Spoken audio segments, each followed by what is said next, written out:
திருச்சிற்றம்பலம். கைத்தல நீரை கண்ணி அப்பமோடவர் கோரி கப்பிய கரிமுகம் நீ கற்றிடும் அடியவர் புத்தி உரைவம் கற்பகமென விரை கடிதே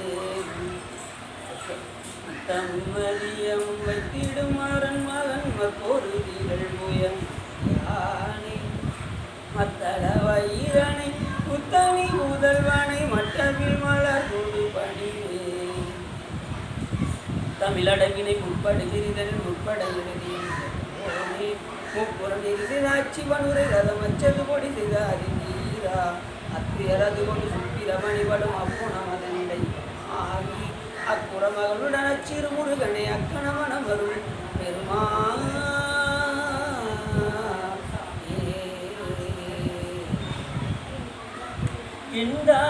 எனக்கருள் தந்தையும் நீ இந்த குலமானவை நீ தினையாள் கந்த கதிவேலவனே உமையாள் மைந்தா குமரா மறைநாயகனே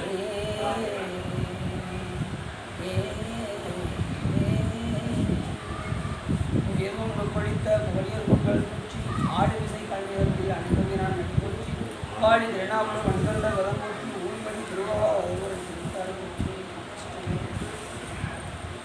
எல்லாம் இல்லை சிவகாமி உம்பாளுடன் ஸ்ரீ சகஸ்ரலிங்கேஸ்வரருடைய பெரும் கருணை நாடி நாம் தொடர்ந்து மதுரை மீனாட்சி சுந்தரேஸ்வரனுடைய திருவிளையாடல் கிராமத்தை பற்றி தொடர்ந்து சிந்திப்பதற்கு திருவருளும் குருவருளும் அடியார்களும்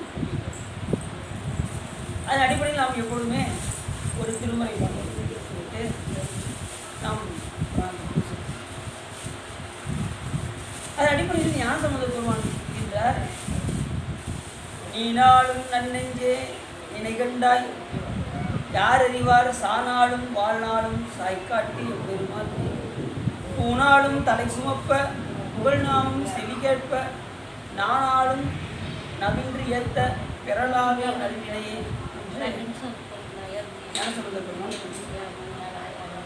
இந்த நெஞ்சுக்கு சொல்றாரு நீனாலும் நெஞ்சே நினை கண்டாய் யார் நினைக்கணும் சிவபெருமானும் நினைக்கணும் அதுக்கு அந்த நெஞ்சு நெஞ்சே நீ நினையாய் நிவி புன்சடை நின்மலனை மஞ்சாடும் மலை மங்கை மணாளனை நெஞ்சே நீ நினையாய் நெஞ்சால் அவர் நினைக்கிறதுக்கு தான் இந்த நெஞ்சு நிலை வருமாறு என்னதியே நெஞ்சே அதுக்கும் நெஞ்சு தான் ஏன்னா நெஞ்சு அவ்வளோ முக்கியமானது சிவபெருமான் நினைக்கக்கூடியது இந்த நெஞ்சு ஆனால் அதை விடுத்து நம்ம எல்லாத்தையும் சிந்திப்போம் சிவபெருமானை மட்டும் நெஞ்சால நினைப்பதற்கு வாய்ப்பே இல்லாமல் இருக்கும் நல்ல நன்னெஞ்சுன்றார் என்ன சொல்றாரு நீனாலும் நன்னெஞ்சே இந்த நெஞ்சை வந்து நல்ல நெஞ்சுன்னு ஞானசம்பந்த பெருமான் ஒரு சர்டிஃபிகேட்டே கொடுக்குறாரு அப்போ இந்த நெஞ்சை நம்ம எப்படி பயன்படுத்தணும் யோசிச்சு பாருங்க நீனாலும் நன்னெஞ்சே நினை கண்டார் யார் அறிவார் சானாலும் வாழ்நாளும் சாய்க்காட்டி சானாலு எப்போன்னு நமக்கு தெரியாது எத்தனை நாள் நம்ம வாழ போகிறோங்கிறதும் நமக்கு தெரியாது ஆனால் வாழ்கிற நாளில் நம்மளை சாகிற நாள் தெரிஞ்சிருச்சுன்னு வச்சுக்கோங்க இத்தனாம் தேதி 2028 இந்த மாதத்தில் இத்தனாவது நிமிஷத்தில் நம்ம உயிர் போக போகுதுன்னு எழுதி வச்சுன்னு வச்சுக்கோங்க நம்ம இதெல்லாம் என்ன ஆகும் யோசிச்சு பாருங்க இறப்பு நாள் தெரிஞ்சுன்னா வாழ்கிற நாள் என்ன ஆயிரும் நரகமாக மாறிவிடும் அடுத்து அதை நினச்சே என்ன செய்வாங்க வருந்தி அவங்க நோய்வாதிப்பட்டு கிடப்பாங்க இந்த இடத்துல நம்ம இறக்க போகிறோம் நெருங்கிடுச்சுன்னு அப்படின்னு அதை நினச்சியே அதனால தான் சாமி அதெல்லாம் மறைச்சிச்சு இதெல்லாம் மறைத்தல் தொழிலில் சிவபெருமான் மறைத்து வைக்கிறார் அவரை பயன்படுத்தக்கூடிய முக்கியமான ஒரு தொழில் எதுன்னா இந்த மறைத்தல் இப்போ போனால் நிறைய பேர் கடன் தொழிலால் இறந்து வந்திருப்பாங்க அந்த மறுமுறையில் வந்து போன பிறகு எனக்கு கடைகளை கொடுக்கணும் கொடு அப்படின்னா என்ன செய்வா யோசிப்பாங்க எல்லாத்தையும் சாமி என்ன வரான் சுத்தமாக டோட்டலாக எல்லாத்தையும் ஃபினிஷ் பண்ணிடுவான் புதுசாக ஒரு உடம்பு கொடுத்து நீ வினை பயனை அனுபவிக்க முடியும் அப்புறம் தான் பழைய இது என்ன செய்யாது ஆக்குவாய் காப்பாய் அழிப்பாய் அருள் தருவாய் போக்குவாய் என்னை புகுவிப்பாய் என் கொழும்பில் இது நம்ம இயல்பா சிவபுராணத்தில் ஆக்குவாய் என்ன அர்த்தம் படைத்தல் ஆக்குதல் படைத்தல் அழிப்பாய்னா அழித்தல். ஆக்குவாய் காப்பாய். காப்பாய்னா காத்தல், அப்புறம் அழிப்பாய்னா ஒடுக்குதல், அப்புறம் அருந்தருவாய்னா அருளல். 4 தொழில் வந்துருச்சு, ஒரு தொழில் வரல. 5 தொழிலில் ஒரு தொழில் வரல. என்ன தொழில்? மறைத்தல் தொழில் அதில் வரல. மாணிக்கவாசகர் பாடினா கரெக்டாக பாடுவாரா? கரெக்டாக பாட மாட்டாங்க. அவர் பாடினா சிவபெருமானே சொன்ன மாதிரி ஆக்குவாய் காப்பாய் அழிப்பாய் அருந்தருவாய்ன்னு சொன்னவர் ஏன் மறைத்தல் தொழிலை சொல்லலை அப்படின்னா, இந்த 4மே சிவபெருமான் எதில் செய்கிறாருன்னா மறைத்தல் என்கின்ற தொழிலை வைத்து தான் செய்கிறாரு. சார் ரொம்ப நாளாக சிரிக்கே இருந்தீங்க. சும்மா முன்னாடி வாங்க. இல்லை பக்கத்தில் உட்காந்து சும்மா உட்காந்து மடாதில் எல்லா சொற்கும் திருத்தொண்டு நல்லா பண்ணுவாங்க. அப்போ ஆக்குவாய் காப்பாய் அழிப்பாய் அருள் தருவாய் 4 தொழில் சொன்னவர் இந்த மறைத்தல் தொழிலை ஏன் சொல்லலை அப்படின்னா, இந்த 4 தொழிலையுமே சிவபெருமான் மறைத்தலில் தான் செய்கிறாரு. அருள் செய்கிறதும் மறைத்தலில் தான் செய்கிறாரு. ஆக்குறது படைத்தலும் மறைத்தல் தான் செய்கிறாரு. அழித்தலையும் மறைத்தல் தான் செய்கிறாரு. காப்பதையும் மறைத்தல் மூலியமாக தான் செய்கிறார். அதனால தான் மாணிக்கவாசகர் பெருமான் அந்த ஒரு இதை எடுத்துட்டார். 2வது, அந்த வார்த்தைக்கு உச்சரிப்புக்கு அந்த எதுகை மோனைப்படி அந்த இலக்கண நயப்படி அந்த பாடல் எப்படி அமையணுமோ அதுபடி அமைச்சு கொடுத்துருக்காங்க. இப்போ இதே கிடத்துட்டு முற்றலாமை இளநாகமோடேன முளை கொம்பவை பூந்து பற்றலோடு களனாவளி தேர்ந்தனது உள்ளம் கவர் கல்வன் கற்றல் கேட்டல் உடையார் பெரியார்கள் கையால் தொடு தேர்த்த பெற்ற மூந்த பிற மாபுரம் மேவிய பெம்மானிவனன்றே அப்படின்னு பாடுறோம். அது என்ன சொல்றாரு? கற்றல் கேட்டல் உடையார் பெரியார் களல் கையால் தொடு தேர்த்த. கற்றல் கேட்டல் உடையார் பெரியார் அப்படின்னாரு. ஆனால் அதில் எதில் சொல்லியிருக்கணும்? கற்றல் கேட்டல் சிந்தித்தல் தெளிதல் நிட்டை கூடுதல் 5ஐயும் சொல்லியிருக்கணும். மற்ற 3 ஏன் விட்டுட்டார் அப்படின்னா, அந்த இலக்கண நயத்துக்கு எப்படி பாடல் அமைக்க முடியுமோ அப்படி அமைச்சிருக்காரு. அப்போ நம்ம எப்படி எடுத்துக்கணும் அப்படின்னா, கற்றல் கேட்டலோடு சிந்தித்தல் தெளிதல் நிட்டை கூடுதல் நாம் அந்த இடத்துல எடுத்துக்கணும். இங்கே எப்படி மாணிக்கவாசகர் பெருமான் காத்தல் அழித்தல் மறைத்தல் அருளல் ஒடுக்குதல் சொன்னாரோ, அதை மறைத்தல் மூலியமாக எடுக்கிறோமோ, அதே போல் நாம் எப்படி எடுக்கணும்? கற்றல் கேட்டல் உடையார் பெரியார்களல். அப்போ யார் பெரியார் அப்படின்னாரு? கற்றலையும் கேட்டலையும் சிந்தித்தலையும் தெளிதலையும் நிட்டை அதன்படி நடக்கின்றவர்களையும் தான் பெரியவர்னு சொல்லியிருக்காரு ஞானசம்பந்தர். இப்போ நம்ம என்ன செய்கிறோம்? வயசுக்கு மூத்திருந்தா அவங்க நம்ம பெரியவர்னு சொல்கிறோம்.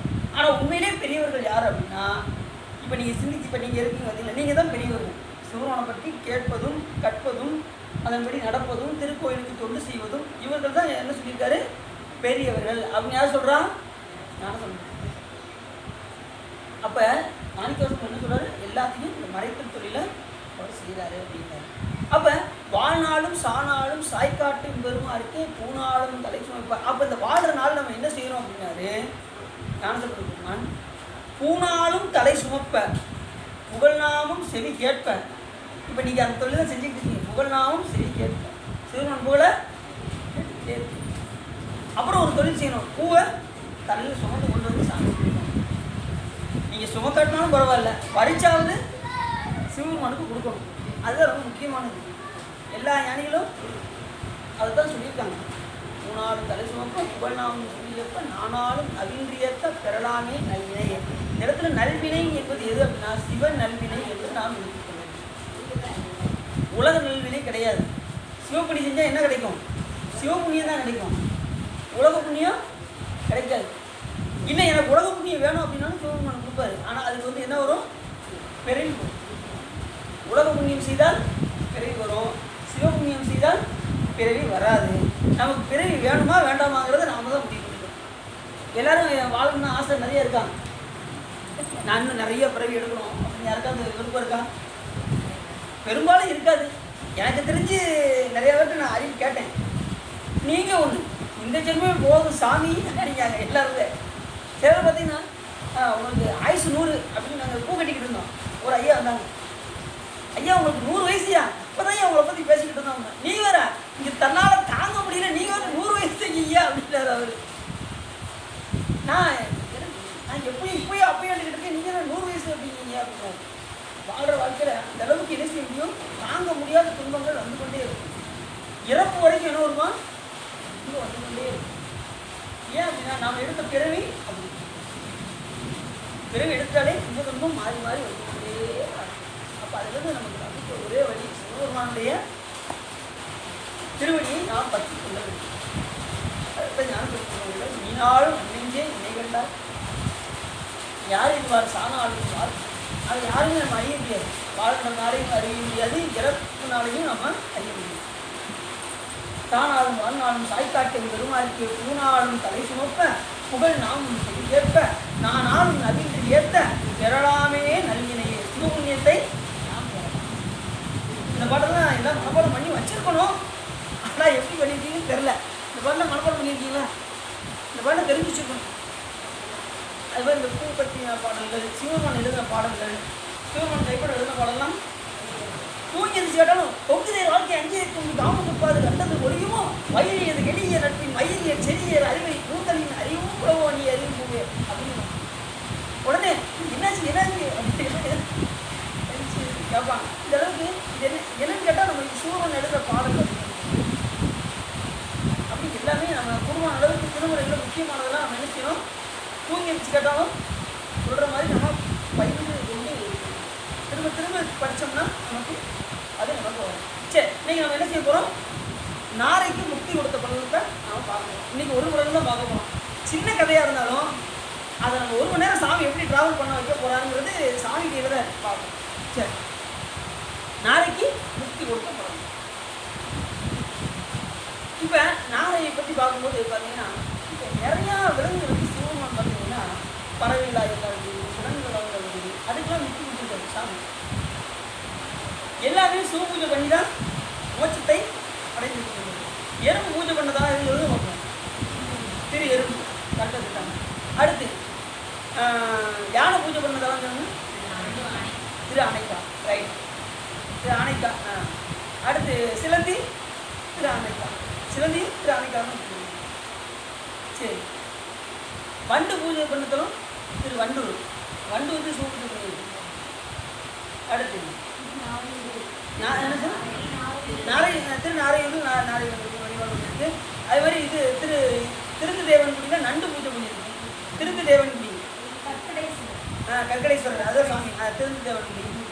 இப்படி பார்த்தீங்கன்னா எல்லா விலங்குகளுமே பூஜை செய்து அது மோட்சத்தை அடைஞ்சிருக்கு. இதெல்லாம் பார்த்தீங்கன்னா எப்படின்னா ஒரு முனிவருடைய சாபத்தினால் அவங்க வந்து என்ன செய்வாங்க, ஒரு பிறவி எடுத்து ஒரு விலங்காக பிறந்து என்ன செய்வாங்க, அந்த நிலையிலும் கூட சிவபூஜை செய்து புதிய வழியை பார்க்கலாம். இப்போ எத்தனையோ விலங்குகள் இருந்தாலும் சில விலங்குகளுக்கு தான் என்ன இருக்குது, அது பூஜை பண்ணி மோட்சம் அடைய வேண்டும் என்று இருக்குது. ஆனால் எல்லா விலங்குகளுக்கும் அப்படி கிடையாது.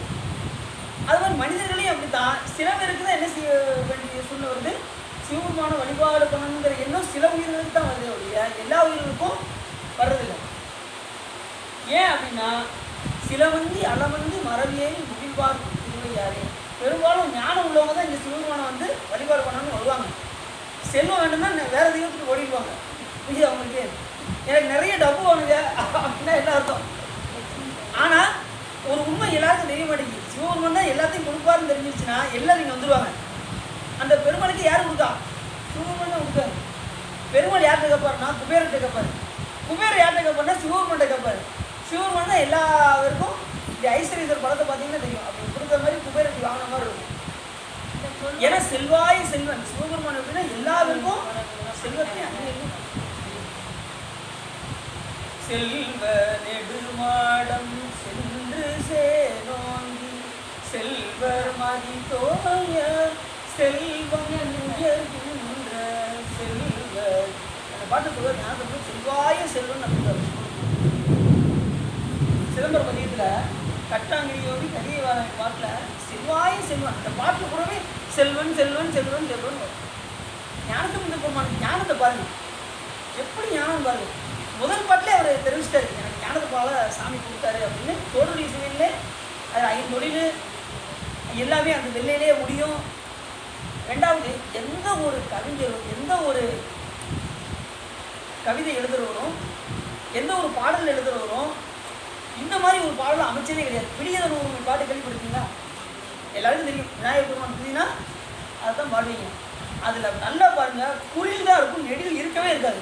இப்படி எந்த ஞானியுமே பாடினது கிடையாது. பிடியதன் உருவமை குலமைக்கு கரியது வடிகொடு தனதடி வழிபடும் அவர் இதற்கு அடிக்கான வதிவர அருளின மிகுகொடை வடிவின வைவழி பல முறை இறை. கடைசி முடியதான் என்ன செய்வார்? இறையே அப்படின்னு சொல்லி நெடியில் முடிப்பார். மற்றபடி எல்லாமே குறியிலே அமைஞ்சிருக்கும். இப்படி எந்த பாட்டுமே கிடையாது. உலகத்திலே எந்த பாட்டும் இந்த மாதிரி ஒரு பாடலை அமைச்சதே கிடையாது. ஏன்னா ஞானம் அப்படி ஞானசம்பந்த பெருமானுடைய ஞானம் நல்ல பாருங்க. பிடியதன் உருமை குலமைக்கு கரியது வடிகொடு தனதடி வழிகொடு. எங்கேயாவது இது சொல்றாரா? வடிகோடு அப்படிங்கிறா, வடிகொடு. தனதாடி அப்படிங்கிறாரு, இல்லை தனதடி வழிபடும் அவரிடர் கடிகன பதிவர அருளினன் மிகுகொடை வடிவினர் வயல்வழி வளமுறை கடைசி முடிக்காதான் இறையே அப்படின்னு நினைக்கணும். இப்படி எங்கேயாவது பாட்டு அமைச்சிருக்கா பார்த்துருக்கீங்களா? அதுதான் ஞானம். அப்படி இப்படி விலங்குகளுக்கெல்லாம் உலகத்தில் என்ன செய்து சிவபூஜை செய்து சாமியை போய் அடைந்திருக்கிறது. அது ஏதாவது ஒரு பிரிவில் அது ஒரு சாபத்தினால் வந்து வழிபாடு செய்து உயர்வுடைய ஒரு உயிர் பார்க்கும். சிவபெருமான் எல்லாத்துக்கும் மோட்சத்தை கொடுப்பாரு. மனித பிரிவு தான் மோட்சம் கொடுப்பான்னு இல்லை, எல்லா உயிர்களுக்கும் எந்த நிலையிலையும் தேவர்களும் காணல் தெரிய சிவபெருமான் மூவரும் 33 மற்றும் இந்த தேவரும் காணாத சிவபெருமான் 33 மற்றும் ஒளிந்த தேவரும் காணாத சிவபெருமான் மாயேறி வையகத்தை வந்திருந்த வார்கடல்கள் வந்திக்க வையகத்தே இன்பமிகும் என்று மாணிக்க வாசகன் கூறுவதற்கு சிவபெருமான் எந்த நேரத்தில் எந்த உயிர்களுக்கு எப்படி மோட்சத்தை கொடுப்பான்னு தேவர்களாலையும் காண முடியாது. அமைதியாக இருப்பாங்க. திடீர்னு பார்த்தா சிவபெருமான் அவருக்கு மோட்சத்தை கொடுக்குறாரு. தேவர்களாம் என்னப்பா இவர் என்ன செஞ்சாருன்னு தெரியல, திடீர்னு சிவபெருமான் அவருக்கு மோட்சத்தை கொடுத்தாரு அப்படிம்பாங்க. இவர் ஒருத்தர் பயங்கரமாக பக்தி பண்ணிக்கிட்டு இருப்பாரு. அவர் சிவபெருமான் இன்னும் போட்டு எடுத்துக்குவார். என்ன காரணம் அப்படின்னா அந்த பக்குவத்தை யார் அறிவா அப்படின்னா சிவபெருமான் தான் அறிவார். நம்மளால் அறிய முடியாது. நான் 6 காலம் பூஜை பண்ணுறேன், நான் எத்தனை காலம் பண்ணுறேன், நான் 6 காலம் சிவ பூஜை பண்ணுறேன், எனக்கு காட்டாத சாமி உனக்கு எப்படியா காட்டினாரு அப்படின்னு சொன்னாங்களா சொல்ல மாட்டாங்களா? அதாவது செயலில் கிடையாது எதுவுமே. மனதில் நாம் என்ன நினைக்கின்றோமோ அதைத்தான் இறைவன் அறிவாரை தவிர நான் வெளியில் நான் 1000 மாலை கட்டுறேன் அப்படின்னு சிவபெருமான் அருள் புரிஞ்சுவாரா? எந்த எண்ணத்தோடு கட்டுறோம், எந்த எண்ணத்தோடு தொண்டு செய்கிறோம் அதைத்தான் சிவபெருமான் பார்ப்பார். அது சொக்கநாத பெருமான் என்ன செய்வாரா? மெயினாக அதைத்தான் பார்ப்பார். எந்த நோக்கத்தோடு இவர் கோயிலுக்கு வராரு? வாயானை மனத்தானை மனத்தில் நின்ற கருத்தானை கருத்தைந்து முடிப்பான் தன்னை திருவாளாவை பதியத்துக்கு சொல்றாரு. யாரு? அப்பர் சாமி. கருத்து அறிந்து முடிப்பான் தன்னை. எந்த கருத்தோடு இவர் உள்ள வராரு? இவர் என்ன கருத்தோட பூ கட்டுறாரு? எடுத்து கட்டும்போது எனக்கு எப்படியாவது செல்வம் கிடைச்சிடணும் சாமி, எப்படியாவது இந்த கடன் அடைச்சிடணும் சாமி அப்படின்னு சொல்லிட்டு பூ கட்டணும்னு வச்சுக்கோங்க. என்ன அந்த விருப்பத்தோடு நம்ம என்ன செய்யக்கூடாது, செய்யக்கூடாது. இந்த பிறவியை நாம் முடித்து இனிமே உன் திருவடிக்கு வர வேண்டும், உன்னுடைய அன்பில் பெற வேண்டும் என்கின்ற விருப்போடு நாம் என்ன செய்யணும்? எது செய்யணும்? அவருடைய விருப்பத்தோடு செய்யணும். நான் அவர் மேலே விருப்பம் வருமாறு செய்யணும். எந்த படி செஞ்சாலும் சாமி மேலே அன்பு வருமாறு சரி. அப்படி நம்ம ஞானிகள்லாம் சொல்லிட்டு இருக்காங்க. சரி, இப்போ நம்ம புராணத்துக்கு போவோம். வை நதி சூழ்ந்த பாண்டி நாட்டிலே ஒரு சார் தென் திசையில், அதாவது வைகை நதி சூழ்ந்த பாண்டி நாட்டிலே ஒரு சார் தென் திசையில் மாடங்கள் நிறைந்த பதி ஒன்று உள்ளது. அங்கு யாழிசை போல இசை பாடும் வண்டுகளுக்கு தேனினை அளிக்கின்ற தாமரை மலர்கள் நிறைந்த தடாகம் ஒன்று உள்ளது. இப்போ இந்த தாமரை தடாகங்கிறது ஒற்றாமரை தீர்த்தல்ல, தனியாக ஒரு இடத்துல இருக்கு. மதுரையில் எந்த திசையில் இருக்கும்? தென் திசையில் இருக்கு. அப்படி அந்த நிறைந்த தடாகம் கொண்டுள்ளது. அந்த தடாகத்தில் வாழும் மீன்கள் அத்தனையும் உண்டு. அதில் எத்தனை இருக்கா? நிறைய விதமான மீன்கள்லாம் அதில் இருக்கு. அத்துறையின் சிவந்த கால்களை கொண்ட ஒரு நாரை தங்கி வாழ்ந்து வந்தது. அந்த தடாகத்தில் எது வருது வாழ்ந்து வருதான்? ஒரு நாரை தங்கி வாழ்ந்து. நாரை கை பார்த்துருக்கீங்களா? எப்படி இருக்கும் பார்த்துருக்கீங்களா? நாரை கொக்கு மாதிரி இருக்கும், ஆனால் இது வேற வகை. இது நாரை வேற வகை. கரெக்டாக பார்த்தீங்கன்னா மீனை கரெக்டாக கொத்து தூக்கி மேலே வளர்ந்துட்டே இருக்கும். கரெக்டாக அது உள்ள தண்ணி இருக்கிறது தெரியும், கரெக்டாக தூக்கி கொண்டு போகும் மேலே. நிறையா கொடு. ஏன் நல்ல கவனம் வருது. எந்த விலங்குகளையும் வளர்க்கணும்னு நினைக்கக்கூடாது. ஏன் அப்படின்னா அது ஏதாவது இறந்து போயிடுச்சுன்னு வச்சுக்கோங்க, அந்த வினை யாரை சேரும்னா நம்மளுக்கு தான் சாப்பிடும். நாய் வளர்க்க போகிறேன், பூனை வளர்க்க போகிறேன், முயல் வளர்க்க போகிறேன்னு என்ன செய்யக்கூடாது? வளர்க்கக்கூடாது. அது இறந்ததுன்னா அந்த வினை நம்மளை தான் சாரும். அதனால் என்ன செய்யக்கூடாது? அது எங்கே சுதந்திரமாக இருக்கணுமோ அந்த சுதந்திரமாக அதை விட்டுறணும். நாம் என்ன செய்யக்கூடாது, ஒரு கூண்டுக்குள்ள போட்டு அடைக்கிறது, அதெல்லாம் எவ்வளோ பெரிய பாவம். நம்மளை சிறையில் போட்டு அழைச்சா என்ன வேதனை போடுவோம், யோசிச்சு பாருங்க. அப்படி நாம் செய்யக்கூடாது. எதுவுமே சுதந்திரம் கொடுக்கணும். அப்போ ஒவ்வொரு விலங்கையும் நாம் ஏன் வளர்க்கக்கூடாது அப்படின்னா, அந்த விலங்குனால் நமக்கு துன்பம் வருவதற்கும் வாய்ப்பு இருக்குது. ஒருத்தர் திருநெல்வேலியில் நல்லா கவனம் பண்ணுங்க, ஒருத்தர் திருநெல்வேலியில் 50 ஆண்டுக்கு மேலே அவர் அந்த நாயை வளர்த்துட்டார். ரொம்ப அதாவது பெரிய ஆள். அவர் வந்து ஒரு தொழில் அதிபர். அவர் நாய் வளர்த்து 50 வருடமாக வளர்த்த அந்த நாய் கடைசி நிச்சா அவரை வந்து உதறி கடிச்சு கொண்டுதான். 50 வருஷம் வளர்த்த நாயை அவர் இருந்துச்சு தான் அவரை கொண்டுதான். அப்போ யோசிச்சுக்கோங்க, எதை வளர்த்தாலும் அதனுடைய குணத்தை கண்டிப்பாக காட்டிடும். அதனால் என்ன செய்யக்கூடாது, எதையும் நாம் வளர்க்க வேண்டும் என்று விரும்பக்கூடாது. அந்த பொருள்னாலே நமக்கு என்ன வந்துடும், துன்பம் வந்துடும்.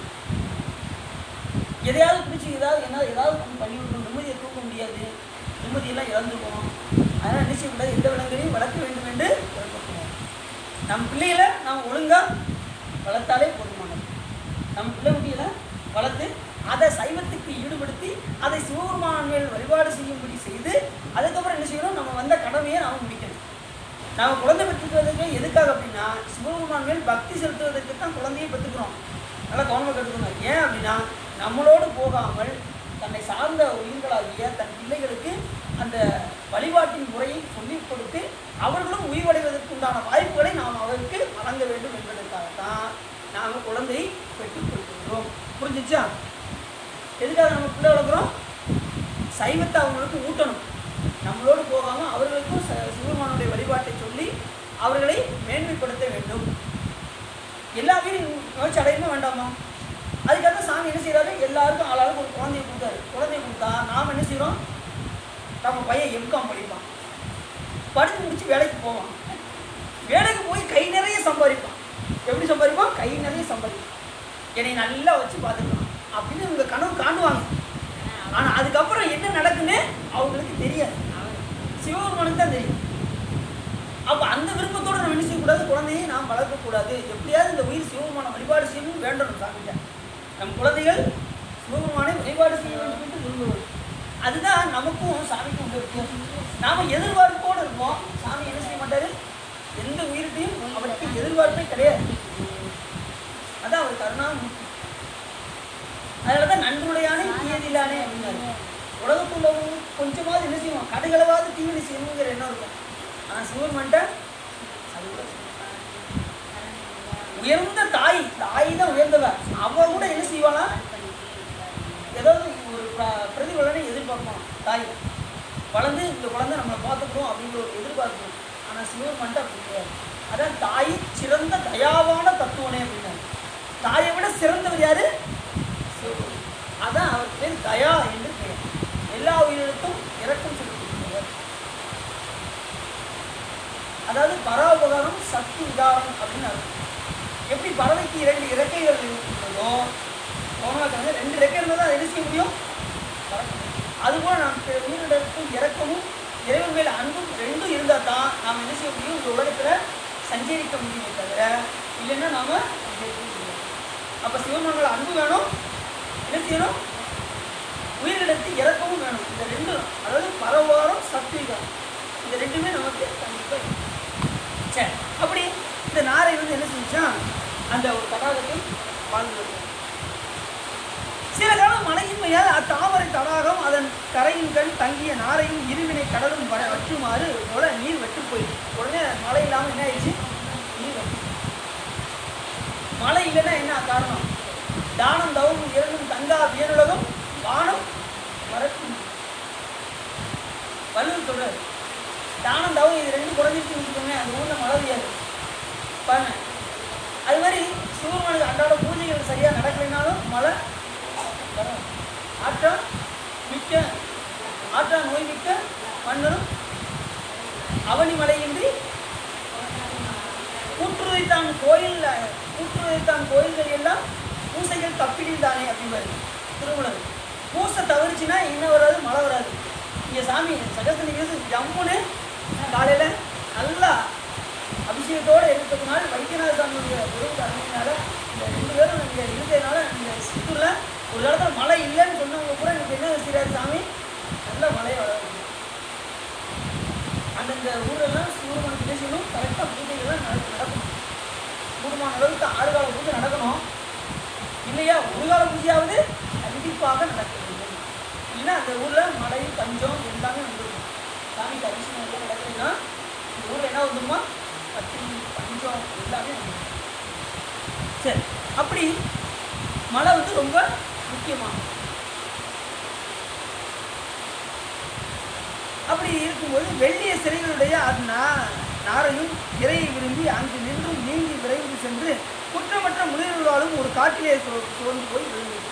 உடனே இங்கேருந்து ஒன்றும் இல்லைன்னு ஒரே அப்படியே ஒரு காட்டு பக்கம் அப்படியே போயிடுச்சு. காட்டு பக்கம் அங்கே யார் இருக்கா அப்படின்னா முனிவர்கள் இருக்கக்கூடிய இடத்துக்கு இங்கே போச்சு. இந்த நாரை அங்கே போய் போயிடுச்சு. அக்காட்டிலே ஜீவன் முக்தர்களான முனிவர்கள் பலர் வாழ்ந்து வந்தார். ஜீவன் முக்தர்களான யாரு, இந்த உலகத்துல தான் இருப்பாங்க. ஆனா எந்த நேரமும் சிவபெருமானுடைய சிந்தனையோடு இருப்பாங்க. அவருக்கு தான் என்ன பேரு, ஜீவன் முக்தர்கள் என்று பேர். செம்மலர் நூண்டா சேர ஒட்டா அம்பலம் கருகி அன்பரோடு மதி மாலர நேயம் மதித்தவர் வேதமும் ஆலயம் தானும் கடன கொள்வது.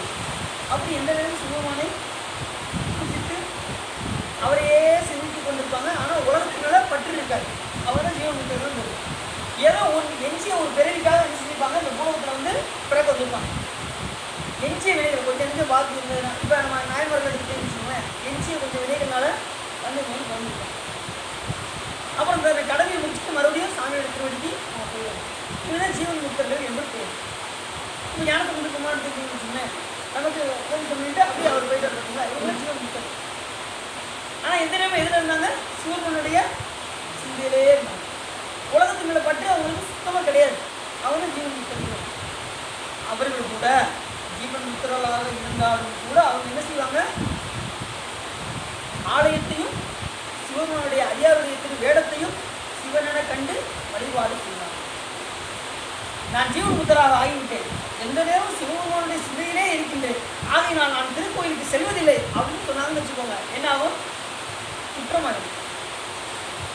எப்போ ஒருத்தர் கோயிலுக்கு போகிறது நிறுத்துவார், எப்போ நிறுத்துவார், உள்ளம் பெருங்கோயில் ஊனுடம்பு ஆலயம் மல்லர்பிரானாருக்கு வாய் கோபுர வாசல் தெல்ல தெளிந்தாருக்கு ஜீவன் ஆகும். எப்போ அப்படின்னா கடைசி ஞானம் முடிஞ்சு சமாதி நிலைக்கு போக பார்த்தீங்கன்னா அந்த நிலையில தான் அவங்களால நினைச்ச முடியாது, திருக்கோயிலுக்கு போக முடியாது. ஒரு இடத்துல அடங்கி உட்காந்துருவாங்க, உட்காந்து சமாதி நிலைக்கு போயிடுவாங்க. சிவத்தை ஒடுக்கி என்ன செய்வாங்க, அந்த நிழல்களை பின்களை வழியாக குண்டலினி சக்தி எழுப்பி சுருமா நாடியை செலுத்தி கபால வழியாக செலுத்தி என்ன செய்வாங்க, துவாரசாந்தத்தின் பெருவழியில் கொண்டு போய் அவங்க அந்த உயிரை கொண்டு போகிறதுனால அப்போ தான் அவங்களுக்கு என்ன ஆக முடியாது, வெளியில் கோயிலுக்கு போக முடியாது. அது வரைக்கும் அவங்க என்ன செய்யணும், கோயிலுக்கு போய் தான் ஆகும். யாரும் ஜீவன் முக்தராக இருந்தாலும் கூட அவங்களும் கோயிலுக்கு போகணும். திருப்பி அதனால தான் ஞானசம்பந்த பெருமான், நாஸ்கர் பெருமான், சுப்பிரமணிய சுவாமிகள், மாணிக்கவாசகர் பெருமான் கோயிலாக போய் பாடி காமிச்சாங்க. அவங்க ஒரு இடத்துல இருந்து பாடினாங்க, யோசிச்சு பாருங்க. நமக்கெல்லாம் உணர்த்துவதற்காக தான் திருக்கோயில் தோறும் சென்று சென்று வருவார். சாமி எல்லா இடத்துலையும் இருக்காரு, இல்லைன்னு சொல்லலையே, சாமி எல்லா இடத்துலையும் இருக்காரு. இப்போ நான் என்ன நினைக்கிறேன், சாமி எல்லா இடத்துலையும் இருக்காரு. நான் இருந்த இடத்துல நான் நினைச்சாலே சிவபெருமான் இங்கே வந்துடுவார். நிறைய சொல்லுவாங்கல்ல, சாமி இல்லாத இடம் எங்கே இருக்கு, நான் நினைச்சேன்னு வச்சுக்கோங்க, என் மனசுல எப்பயுமே இருக்காருங்க, நான் கோயிலுக்கு போய் பார்க்கணும் அவசியமே இல்லைங்க அப்படின்னு சொல்றாங்களும் இருக்காங்க. அவர் எல்லா இடத்துலையும் தியானம் இருந்தாலும் கூட அவர் அருள் கொடுக்கக்கூடிய இடம் எது அப்படின்னா திருக்கோயில். பசுல எல்லா இடத்துலையும் பால் தான் இருக்கு, பசுமாட்டில் எல்லா இடத்துலையும் பால் இருக்கா இல்லையா, இருக்கு. ஆனால் அது தன் ரத்தத்தை பிடிச்சி தான் நினைச்சது பாலாக கொடுக்கின்றது. அது உடம்பெல்லாம் இருந்தாலும் கூட அது வாயிலையா கொடுக்கு, பாலை வாயில கொடுக்குமா இல்லை பின்னாடி கொடுக்குமா, அதுக்குன்னு ஒரு இடம் இருக்குது, மடி என்கின்ற ஒரு இடம் இருக்குது, அந்த மடியில் தான் கொடுக்க முடியும், அதுதான் கொடுக்கும் பாலை. அதுபோல் இறைவன் இல்லாத இடம் எங்கேயாவது இருக்காங்க. இன்னொரு உதாரணம் சொல்கிற பாருங்க, இந்த பூமிக்கு அடியில் பூரா என்ன இருக்குது, தண்ணி இருக்குது. ஒத்துக்கிறீங்களா, பூமிக்கிட்டே தண்ணி இருக்காங்க, போர் போட்டு போட்டு தண்ணியை உறிஞ்சி எடுக்காங்க. எனக்கு இப்போ தண்ணி தவிக்குங்கிறதுக்காக எனக்கு இங்கே கூட குழி தோண்டி தண்ணி குடிக்க முடியுமா, ஏன் குடிக்க முடியாது, எல்லா இடத்துலையும் தண்ணி இருக்குல்ல, ஏன் குடிக்க முடியல அப்படின்னா அதுக்குன்னு ஒரு இடம் இருக்குது. கிணறு, ஆறு, குளம், குட்டை அப்படின்னு ஒரு இடம் இருக்குது. அந்த இடத்துல தான் போய் தண்ணி எடுக்க முடியும், மற்ற இடத்துல எடுக்க முடியும். அதுபோல் சிவபெருமான் எல்லா இடத்திலும் வீற்றிருந்தாலும் கூட, அவர் எல்லா பொருள்களிலும் வியாபித்திருந்தாலும் கூட, அவர் அருள் கொடுக்கக்கூடிய இடம் எது அப்படின்னா திருக்கோயில் என்பதை நாம் மனதில் பதிய வைத்துக் கொள்ளலாம். சரிதானா? சரி, அப்படி முனிவர்கள் ஜீவமுக்தர்கள் இருக்கக்கூடிய இடம் இந்த காட்டில் இருந்தாங்க. பல முனிவர்கள் அங்கே இருக்காங்க. அவர்கள் கூட்டத்தில் சிவானந்த கடலில் மூழ்கி சிவமாம் தன்மை பெற்ற சத்தியன் என்னும் பெயருடைய தவ முனிவர் ஒருவர் தங்கியிருந்தார். சத்தியன் என்கின்ற ஒரு முனிவர் அங்கே தங்கியிருந்தார். அது ஒரு கூப்பிடு தூரம் எல்லை அளவு கொண்ட சதுரமாய் கட்டப்பட்டு சுற்றிலும் படித்துறையும் பெற்று கரையிலே சந்தியா மாடம் உடைய ஒரு தடாகம் இருந்தது. அதனை சூழ்ந்து புறத்தே மனம் வீசும் சண்பகமும் பாதிரியும் வேங்கையும் வஞ்சியும் புறாவும் மராவும் முறுக்கும் மிருதும் பிறவும் நிறைந்திருந்தன.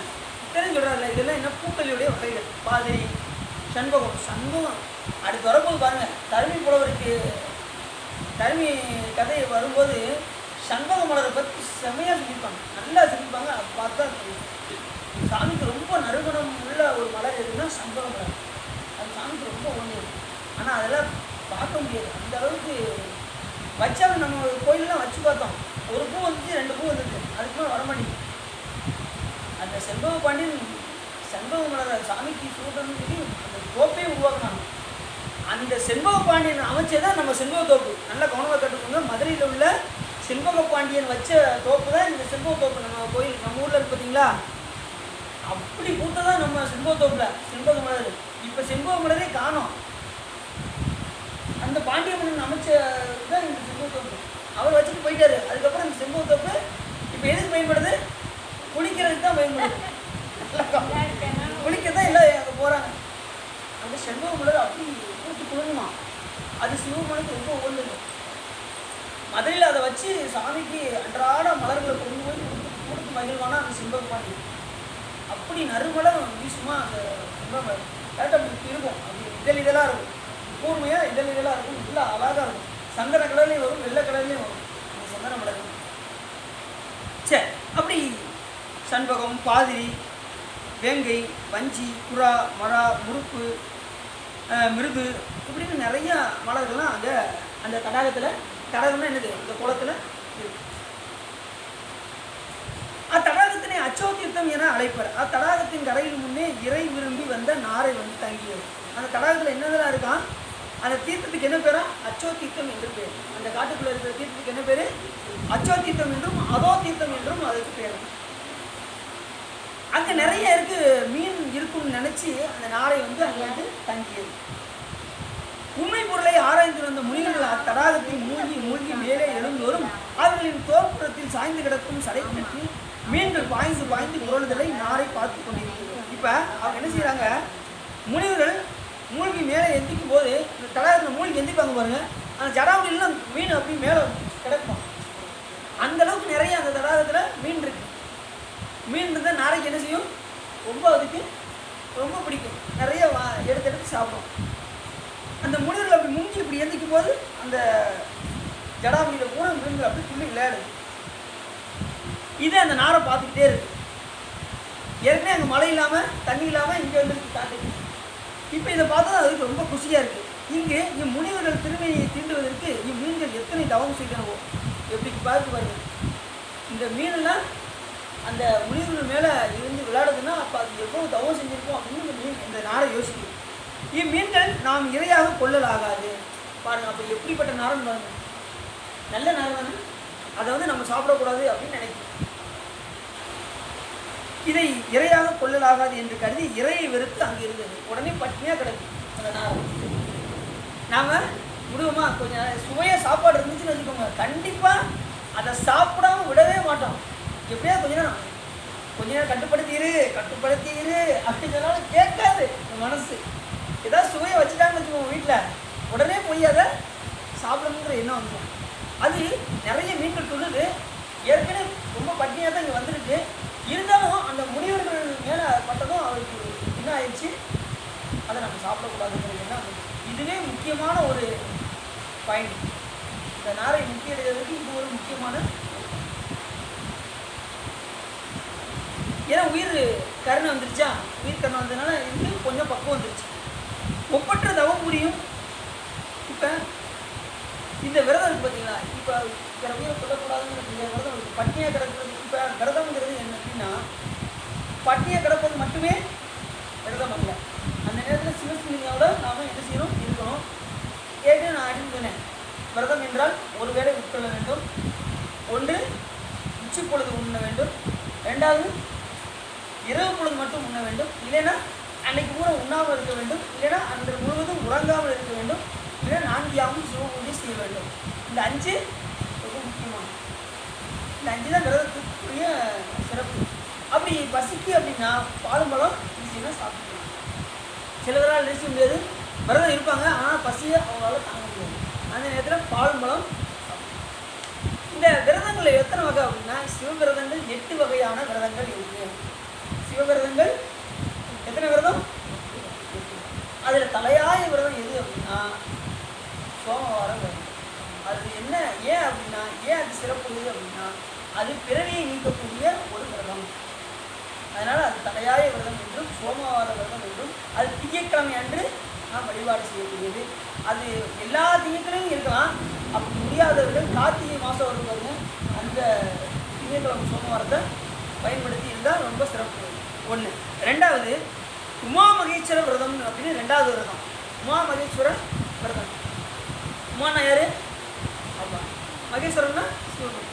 அவரை நோக்கி செய்யக்கூடிய கார்த்திகை பௌர்ணமி அன்று, கார்த்திகை பௌர்ணமி அன்னைக்கு இந்த விரதத்தை எடுக்கலாம். அது உமா மகேஸ்வர விரதம் என்று. 3வது திருவாதிரை அன்னைக்கு, மார்கழி திருவாதிரை இருக்கு பார்த்தீங்களா, அன்னைக்கு இங்கே சாமியெல்லாம் பார்த்துட்டு வந்து அதுக்கப்புறம் விரதம் விட்டு சாப்பிடுவோம். அது 3வது விரதம். 4வது விரதம் சிவராத்திரி அன்றைக்கு, மாசி மாதம் சிவராத்திரி அன்னைக்கு, அமாவாசை அன்னைக்கு, அந்த அமாவாசையும் சதுர்த்தசியும் சேர்க்கின்ற அந்த நேரத்தில் சிவராத்திரி நடக்கும். அது முடிஞ்சதுக்கப்புறம் 4 யாமம் சிவபூஜை செய்து சாமியை பார்த்துட்டு வந்து மறுகாலம் முதல் காலம் பூஜை பார்த்துட்டு அதுக்கப்புறம் தான் வந்து விரதம் விட்டே சாப்பிடணும். சில பேர் பார்த்தீங்கன்னா எப்போ முடிய போகுது, சிவராத்திரி 5 மணிக்கு முடியுதா, எல்லா ஓட்டத்தை விறுவிறுன்னு வீட்டுக்கு போய் நினைச்சுவாங்க, படுத்து உறங்கிடுவாங்க. ஒன்று. 2வது நினைச்சுவாங்க, அப்படி இருக்கக்கூடாது. மறுநாள் பூஜை நடக்கும் பாருங்க காலையில், அந்த பூஜை முடிஞ்சதுக்கப்புறம் தான் நீங்கள் மற்ற வேலையை செய்யணும். விரதமும் அந்த வேலை அந்த முடிச்சுட்டு அதுக்கப்புறம் தான் விரதம் விட்டணும். நாங்கள் முடிஞ்சதுமே என்ன செய்யக்கூடாது, விரதம் விட்டுறக்கூடாது. அந்த மறுநாள் எப்பயும் போல நடக்கும் பார்த்தீங்களா, அந்த பூஜையும் பார்த்துட்டு தான் நாங்கள் என்ன செய்யணும். எல்லோரும் கரெக்டாக சிவராத்திரி முடிப்பதே ரொம்ப கஷ்டம். அப்படி முடிச்சிட்டாங்க ரொம்ப சிறப்பு. முடிச்சது எப்போ முடியுதுன்னு நினச்சி விரதம் உடனே என்ன செய்வாங்க, வேகமாக போய் வரைக்கும். அதனால் தப்பு கிடையாது.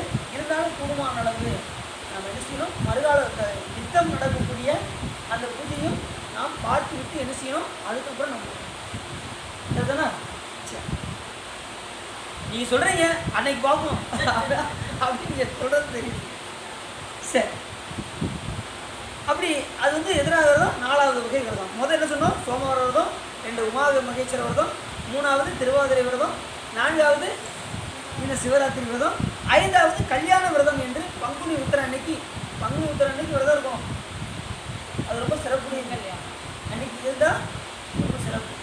இந்த விரதம் வந்துட்டாலே நான் அந்த சொன்ன பார்த்தீங்களா, அந்த கட்டுப்பாடு இருக்கணும். உண்ணாமல் இருத்தல், உறங்காமல் இருத்தல், உச்சி பொழுது உண்ணுதல், இரவு மட்டும் உண்ணுதல், 4 யாமம் சிவபூஜை செய்தல், இந்த நிலையில் இருக்கும். கல்யாண விரதம் பங்குனி உத்திரத்தை அன்னைக்கு இருக்கணும். அது ஒரு சிறந்தது. இதெல்லாம் சிவவிரதங்கள்னு பேர். சிவவிரதங்கள் 8ல் இந்த 6வது விரதம் பாசுபத விரதம். தைப்பூசம் அன்னைக்கு சாமி நினைச்சு விரதம் இருப்பாங்க. 2வது விரதம் இருக்கும்போது என்ன செய்யணும் அப்படின்னா, பிற உயிர்களுக்கு நன்மை செய்ய வேண்டும், சிவசம்பந்தமாக இருக்க வேண்டும், பிற உயிருக்கு தீங்கு நினைக்க வேண்டும் என்கிற எண்ணம் வரக்கூடாது. இந்த விரத காலத்தில் இதெல்லாம் நம்ம கடைபிடிக்கணும். அஞ்சலத்தை சொல்லிக்கிட்டே இருக்கணும், திருமுறைகள் பாடிக்கிட்டே இருக்கணும், சிவசம்பந்தமாக எந்த செயலாவது செஞ்சுக்கிட்டே இருக்கணும் இந்த விரத காலத்தில். சில பேர் விரதம்னு சொல்லிட்டு என்ன செய்வாங்க தெரியுமா, விரதம்னு சொல்லிட்டு வெட்டியாக பேசுவாங்க. நான் இன்னைக்கு விரதம் இருக்கேன், எனக்கு பேசுறதுக்கு நீ கிடச்சிருக்கேன், பேசாமல் உட்காந்து என் கூட பேசிக்கிட்டே இருக்கணும் அப்படின்னு என்ன செய்வாங்க, கதையே பேச ஆரம்பிச்சுவாங்க. அதுவும் சாமி பற்றி பேசினா பிரச்சனை இல்லை, வீண் கதை பேசுனா அது விரதம் இருக்கிற என்ன செய்வாங்க, பிறகு வித்தாய்க்குவாங்க. அப்படி செய்வாங்க. இல்லையா, பேசாமையாவது இருங்க, யார்ட்டையும் பேசாமையாது இருந்து என்ன செய்யணும், சிவசம்பந்தமாக இருக்கணும். சரி, அது என்ன விரதம், தைப்பூச அன்னைக்கு பாசுபத விரதம் என்று பெயர். ஏன் பாசுபத அஸ்திரம் யார் கையில் இருக்கு? பாசுபதம் என்பது சிவப்படைக்கலம் என்று பேர். அது என்ன பேர்? சிவபெருமான் வைத்திருக்கக்கூடிய அந்த படைக்கலத்துக்கு பேர் தான் பாசுபதம் என்று பேர். அதை அடைய வேண்டும் என்று ஒருத்தர் போனார். யார்? அர்ஜுனன். அந்த படைக்கலம் எனக்கு வேணும். கிருஷ்ணர் பார்த்தாரு, எப்பா நீ எதிரி அடிக்கணும் ஒரே வழிதான் இருக்கு, பாசுபதம் இருந்தால் தான் எதிரி நீ அழிக்க முடியும் அப்படின்னாரு கிருஷ்ணர். இப்போ நல்ல கவனமாக இருக்கணும். அந்த இடத்துல கிருஷ்ணர் நினச்சா அவர் கடவுள்னா அவர் கொடுத்துருக்கலாம்ல. இது நம்ம நல்லா கவனமாக. அப்போ அவர் என்ன சொன்னார்? சிவபெருமான் தான் இதை கொடுக்க முடியும், அவர் அந்த படைக்கலத்தை வச்சு தான் நீ எதிரி அழிக்க முடியும்னு கிருஷ்ணர் சொல்கிறார். அதுக்கப்புறம் தான் என்ன செய்கிறாரு? இவர் போய் தவம் செய்து அந்த பாசுபத அஸ்திரத்தை வாங்கினார். பாசுபத அஸ்திரம் என்றால் என்ன அர்த்தம்? சிவ படைக்கலம் பெயர். அது எங்கே வாங்கினாரு? நம்ம இதுக்கு பக்கத்தில் போனோம்ல, சிதம்பரத்து பக்கத்தில் உள்ள திருவேட்காடு, அங்கே தான் பாசுபத அஸ்திரத்தை அவர். அப்போ அது என்ன பேர்? அதை நோக்கி ஒரு விரதம் இருக்கு பாருங்க. அந்த பாசுபதஸ்திரம் வாங்குறது வேண்டி ஒரு விரதம், அதான் பாசுபத விரதம் பேர். அது என்னைக்கு கொண்டாடுறது? அந்த விரதத்தை தைப்பூசம் அன்று அதை நாம் கடைபிடிக்கிறோம். அடுத்து அஷ்டமி விரதம். அஷ்டமி விரதம்னா எல்லா அஷ்டமியும் வருது. ஆனாலும் இது எந்த அஷ்டமி அப்படின்னா வைக்கத்த அஷ்டமி பார்த்தீங்களா? வைகாசி மாதம் இருக்கக்கூடிய இல்லை அஷ்டமி, வைகாசி மாதம் பூர்வபட்ச அஷ்டமி. வைகாசி மாதம் பூர்வபட்ச அஷ்டமியில் தான் இந்த விரதம் இருக்கணுமா. அதுக்கு பேர் வைகாசி அஷ்டமியில். கேதார கௌரி விரதம். அதுக்கப்புறம் 8வது விரதம் என்ன விரதம்? கேதார கௌரி விரதம். அது என்ன விரதம் அப்படின்னா, நீ சொன்னால் என்னை அடிக்கக்கூடாது யாரும், நீங்கள் சொன்னால் யாரும் வையக்கூடாது. ஏன் அப்படின்னா தீபாவளி அன்னைக்கு மிகப்பெரிய விரதம் நாம் இருக்கோம். நாம் என்ன செய்வோம்? அன்னைக்கு தான் எல்லா ஸ்வீட்டையும் முன்னாடி என் கண் முன்னாடி வந்து நிற்கணும் அப்படிப்போ. தீபாவளி அன்னைக்கு மகாவிரதம்னே பேர். தீபாவளி அன்னைக்கு மகாவிரதம். எல்லா விரதமும் சிறந்த விரதம் மகாவிரதம். அன்னைக்கு நம்ம என்ன செய்வோம்? இட்லியை கொண்டாங்க, சுட சுட கொண்டு வாங்க இட்லியை. காலையில் 4 மணிக்கு குளிச்சாச்சு, நீங்கள் ஏன் இவ்வளோ லேட்டு? 4 மணிக்கு ஆமாம் உளுந்த வடைய தயிர் வடையில் தயிரில் உள்ளே போடுங்க, ரச வடை உள்ளே போடுங்க, சாம்பாருக்குள்ளே நிறைய அப்படி சாம்பாருக்குள்ள அப்படி தக தக தக தகன்னு இருக்கணும் அப்படிம்பாங்க. வேற அடியே சொல்லுவேன், அதையும் நிறுத்தணும்ல. அது நம்மளை தான் சொல்கிறாங்களா பார்த்தீங்களா? கடைசி நம்மகிட்டே வந்துட்டாங்க. ஏன்னா வரும்போது நான் சொல்லுவேன், இன்னைக்கு தீபாவளி நம்ம வீட்டில் உளுந்த வடை போட்டிருப்பாங்க, தயிரில் துண்டை எடுத்து வச்சிடணும், சாம்பாரில் துண்டை எடுத்து வச்சிடணும், ரசத்தில் துண்டை எடுத்து வச்சிடணும், அப்படி தக தக தகன்னு விதக்கணும் அப்படிப்பேன். அப்படிதான் நம்ம சாப்பிடுவோம். ஏன் உள்ளதை சொல்லணும்ல, நம்ம பொய் சொல்கிறதெல்லாம் கிடையாது, உண்மையாக அதுதான். ஏன்னா எல்லாருமே அப்படி, எல்லார் வீட்லேயுமே அன்றைக்கி வந்து விசேஷமாக என்ன செய்வாங்க? சமைப்பாங்க. ஆனால் அன்றைக்கி வந்து கட்டும் கட்டுவோம், ஆனால் அன்றைக்கி கட்டக்கூடாது, ஒரு வேளை தான் சாப்பிடணும். நீங்கள் எந்த விரதனாலும் சொல்லுங்கள், இந்த ஒன்றுக்கு மட்டும் நான் உடன்படவே மாட்டேன் என்ன செய்வோம்? அதுக்கு உடன்படவே மாட்டேன். ஆனால் அன்றைக்கி இருந்தால் சிறப்பு. அது வந்து மகாவிரதம்னு பேர். அன்றைக்கி என்ன, அதாவது விஷயத்தை சொல்கிறேன், உங்களால் முடிஞ்சால் கடைபிடிச்சிக்கோங்க, சரிதானா? இந்த 8வது விரதம் என்ன விரதம்? மகாவிரதம். கேதார கௌரி விரதம் என்று பெயர். உமையம்மை என்ன செஞ்சாங்க? தன்னுடைய சிவபெருமானுடைய இடப்பாகத்தை விரும்பி வேண்டும் என்று சொல்லி நம்ம கேதாரத்தில் வந்து தவம் செய்து 100 ஆண்டு தவம் செய்து அதுக்கப்புறம் தன்னுடைய இடப்பாகத்தை பெற்றாங்க. சிவபெருமானுடைய இடப்பாகத்தை பெற்றுக்கொண்டார்கள். கேதாரத்தில் போய் பார்த்தீங்கன்னா சாமியை அப்படி வழிபாடு பண்ண மாதிரி இருக்கும். எதுக்கு? அது பக்கத்தில் பார்த்தீங்கன்னா இது பத்ரிநாத் இருக்கும். கேதாரத்துக்கு பக்கத்தில் பத்ரிநாத், அவர் சாமி வழிபாடு பண்ண மாதிரி இருக்கும். அவர் 100 ஆண்டு அங்கே இருந்து தவம் பண்ணியிருக்கார். உமையம்மை கேதாரத்தில் முக்கியமாக என்னென்னா, உமையம்மை வந்து தவம் புரிந்த இடம். அதனால கேதாரம் ரொம்ப முக்கியமான தவம். குபேர் சாமி கூட்டு வரும்போது பூலகத்தில் நீங்கள் சாமி இப்படி கிளம்புனாரு, உடனே குபேர் சொன்னார், நானும் உங்கள் கூட வரேன் அப்படின்னாரு. எப்பயுமே போகும்போது ஒருத்தர் என்ன செய்வாங்க? முட்டுக்கட்டையா எங்கே போகிறீங்க? நானும் வருவேன் அப்படின்னு வாங்குவாங்க. அதே மாதிரி இவர் என்ன பண்ணார்? எங்கே போகிறீங்க? நானும் வரேன் அப்படின்னாரு குபேர். சரி வாப்பா அப்படின்னாரு. சாமி கூப்பிட்டு அப்படி கீழே பூலகத்துக்கு அப்படி வந்தார். வரும்போது அவருக்கு தரிசித்த முதல் தலம் எது அப்படின்னா திருக்கேதாரம். திருக்கேதாரம். அங்கு நாம் போய் சென்று வழிபட்டால் நம் விடைகளாகும் சேதாரம், அதுவே நமக்கு ஆதாரம் என்று கூறுவார் வாரியார். யார் சொல்லுவார்? வாரியார். அவர் முக்கியமான ஒரு தலம் அந்த கேதாரம். காசி. நம்ம சைவர்களுக்கு மிக முக்கியமான தலம் எதுன்னா காசி என்று. காசி அங்கே ஏன்னா அங்கே எல்லா உயிருக்கும் சாமி மோட்சத்தை வழங்கி கொடுக்கணும். இப்பயும் கொடுத்துட்டே தான் இருக்காரு. அங்கே இறந்தவருக்கு உருவராது என்று தன் எல்லை வட்டத்திற்கு உற்றிலிருந்து இறந்தவருக்கு இவை இலைப்பாற்றி உம்பர்கோன் விசுவபதி வந்து ஒருவளை செவியினால் தாரக பிரம்மத்தின் உபதேசமாய் அருளியும் ஈரட்டு வடிவு தரும் காசிமாநகர் அப்படின்னு பாடல் சொல்கிறாங்க. அதனால் காசி ரொம்ப முக்கியமான தலம். நீங்கள் வேறு எதுக்கு போகிறீங்களோ இல்லையோ காசிக்கு ஒரு தடவையாவது சென்று வழிபாடு செய்யணும். எனக்கு ஒருத்தர் அப்படி தான் சொல்லிக்கிட்டு இருந்தேன், சொற்பொழிவில் இதை பற்றி சொல்லிக்கிட்டு இருந்தேன். முடிஞ்சதுக்கப்புறம் அந்த அம்மா மைண்டில் வச்சுக்கிட்டு முடிஞ்சதுக்கப்புறம் வந்து ஐயா நீங்கள் காசிக்கு ஒரு தடவையாவது போகணுங்க. நீங்கள் ஆமாம்மா சொன்னேம்மா அப்படின்னு. என்னால் அங்கே அவ்வளோ தூரம் என்னால் போக முடியாது, வேறு ஏதாவது ஆப்ஷன் இருக்கா அப்படின்னு அந்த அம்மா கேட்டாங்க. கண்டிப்பாக இருக்குமா, உட்காருங்க அப்படின்னு சொல்லி அந்த அம்மா உட்கார வச்சிட்டேன். உட்கார வச்சு நீங்கள் வேறு ஒன்றும் செய்ய வேண்டாமா, தென்காசி இருக்கா அப்படின்னு. ஆமாம் அந்த இங்கே இருக்கியா, ஒரு 2 மணி நேரத்தில் போயிடலாம், அங்கே போய் வழிபாடு பண்ணுங்க அப்படின்னு. அப்பாட வேறு ஏதாவது ஆப்ஷன் இருக்கா, இன்னொன்று இருக்குமா, இது மையத்தில் சிவகாசி இருக்கா, அங்கே போயிருங்க அப்படின்னு. அப்பாட இப்போ தாங்க எனக்கு ரொம்ப சந்தோஷமாக இருக்குது. அங்கே போக முடியாத என்ன செய்யலாம், வடகாசி தெற்க தென்காசி மையத்தில் சிவகாசி. இந்த போனாலே என்ன அந்த பலன் நமக்கு கிடைக்கும். காசிக்கு போக முடியாது என்ன செய்வாங்க யோசிச்சு பாருங்க, போக முடியாது என்ன அது சாமி அதுக்கு ஒரு ஆப்ஷன் வச்சுருக்காரு. அங்கங்கே உள்ள அங்கனக்குள்ளே இருந்து வழிபாடு செய்யுங்க. இப்போ நீங்கள் சொன்னதுலேயே எனக்கு இது கொஞ்சம் ரொம்ப பிடிச்சிருக்கு அப்படின்னு சொல்கிறது. ஏன்னா போக முடியாதவங்க என்ன பண்ண முடியும், இங்கே அந்த விஸ்வநாதரை நம்ம இங்கே சிந்திக்கணும். பாருங்கள் கரெக்டாக பாருங்கள், சிவகாசிலையும் சாமி பேர் விஸ்வநாதர், தென்காசிலையும் சாமி பேர் விஸ்வநாதர். அங்கேயும் தீர்த்தம் பார்த்தீங்கன்னா அங்கே கங்கை தீர்த்தம் அங்கேயும் இருக்குது. அங்கேருந்து கங்கை தீர்த்தம் இங்கே பூலம் வழியாக பாதாள வழியாக வருதான், அங்கே போட்டிருப்பாங்க பார்த்தீங்கன்னா தெரியும், கங்கை தீர்த்தம் சொல்லி போட்டிருப்பாங்க. சிவகாசிலையும் பார்த்தீங்கன்னா போட்டிருப்பாங்க. அங்கேருந்து இந்த 2 திருக்கோயிலுக்குமே அடியில் பாதாள வழியாக அந்த தீர்த்தம் வருது. அதை நம்ம அங்கேருந்து வருவதாகவே நாம் என்ன செய்யணும் பாவித்து கொண்டு அந்த சுவாமியை என்ன செய்யணும் காசி விஸ்வநாதராகவே பாவித்து கொண்டு நாம் வழிபாடு செய்யணும். அது ரொம்ப முக்கியமான தலம். அதனால் இது என்ன விரதம்னாரு, கேதார கௌரி விரதம். இது பட்னியாக கிடந்ததுக்காக நம்ம இவ்வளோ விரதத்தையும் நம்ம சொல்ல வேண்டிய சூழ்நிலை. அப்படின்னா தான் நம்ம விரதத்தை பற்றி நம்ம என்னென்னு நம்ம தெரிஞ்சுக்கலாம். 2வது விரதம் நாம் எதுக்காக இருக்கோம்னா பிறருடைய பசியை உணர்வதற்காகவும் நாம் என்ன செய்யணும், விரதம் இருந்து பார்க்கணும். நீ ஒரு வேளை பட்னியாக இருந்து பாருங்களேன், வயிறு கிள்ளும். ஒரு வேளை பட்னியாக இருந்தால் அப்போ ஒருத்தர் பசி என்று வந்து கேட்கும்போது நம்ம என்ன செய்வோம், அவர்களுக்கு கொடுக்க வேண்டும் என்கின்ற விருப்பம் நம்ம போகிறோம். இல்லைன்னா கைத்தறியர் பாப்பா பாப்பா ரொம்ப சொல்ல மாட்டாங்க, அப்படி சொல்லக்கூடாது. ஆனால் அப்படி சொல்ல வேண்டிய சூழ்நிலை வரும். அப்போ பசியோடு பட்னி இருந்தால் தான் அதனுடைய பொருள் நமக்கு தெரியும், கொடுக்க வேண்டும் என்கின்ற விருப்பு நமக்கு அப்போ தான் வரும்.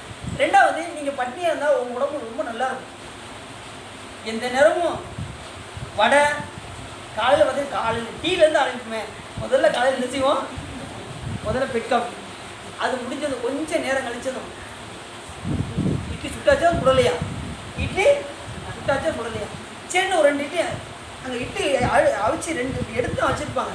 அதில் ஒரு 2 இட்லி அப்படியே எடுத்து போட்டு சாப்பிட்டுட்டே இருப்பாங்க. சாப்பாடு இன்னும் சாப்பிடல, எடுத்து இறக்கிற சூடாக 2 இட்லி சாப்பிடவும் சாப்பிடுறது. அது முடிஞ்சதும் சாப்பாடுன்னு ஒரு டைம் வரும் பார்த்தீங்களா, அப்போ ஒரு சாப்பாடு சாப்பிடுறது. அது முடிஞ்சதும் கூடல இந்த இடைப்பட்ட கேப்பில் மதிய சாப்பாட்டுக்கும் இந்த சாப்பாட்டுக்கும் இடைப்பட்ட கேப்பில் ஸ்நாக்ஸு. அது முடிஞ்சதும் சாயங்காலம் டீ ஸ்நாக்ஸு. இந்த சாயங்கால நேரத்தில் கொஞ்சம் 4 to 6 அது உள்ளே போயிடும். அது முடிஞ்சதும் ஒரு 6 மணி வாக்கில் நைஸாக ஏதாவது விசேஷமாக ஏதாவது செஞ்சுருக்காங்களா, இல்லை மதியம் சாப்பாடு 100 கூட சாப்பிட்ருவோமா அப்படின்னு மறுபடியும் இருக்க உள்ளே போகும். அதுக்கப்புறம் இரவானதும் தோசை சுட்டுக்கிட்டு தான் இருப்பாங்க. அப்படி இப்படி நைட்டு இரவு உறங்கு வரைக்கும் ஏதாவது உள்ளே போய்கிட்டே இருந்துச்சுன்னா என்ன செய்யும் பாவம் உடம்புல இருந்து, டேய் விடுறா, டேய் நீ விடுறா விடுறா, இது உள்ளே போட்டுக்கிட்டே இருப்பாங்க. ஏன் போதும்டா, இது போதும்டா. அதுலேயும் பார்த்தீங்கன்னா 5 இட்லி உள்ளே தள்ளிட்டு இது போதும் சொல்லும். என்ன செய்வாங்க, தண்ணியை குடிச்சு மறுபடியும் இட்லியை உள்ளே தள்ளிக்கிட்டே இருப்பாங்க. ஏய் இதுக்கு மேலே நான் தாங்க மாட்டேன்டா, ஏன்டா அப்படி பண்ணுறீங்க. கடைசி என்ன ஆகும், எங்கேயாவது போய் சிக்கிக்கிட்டு ஆஸ்பத்திரிக்கு ஓடுவாங்க. தானே நடக்கும். அந்த மாதிரி இருக்காமல் நம்ம என்ன செய்யணும், குடும்ப அளவுக்கு அதுக்கு அந்த பட்டி இருந்தால் தான் அதனுடைய இது நமக்கு. அப்படி இப்படி பட்டி இருந்தோம்னா அது என்ன ஆகும், அந்த மிஷினானது அப்படி கொஞ்சம் ரெஸ்ட் எடுக்கும்.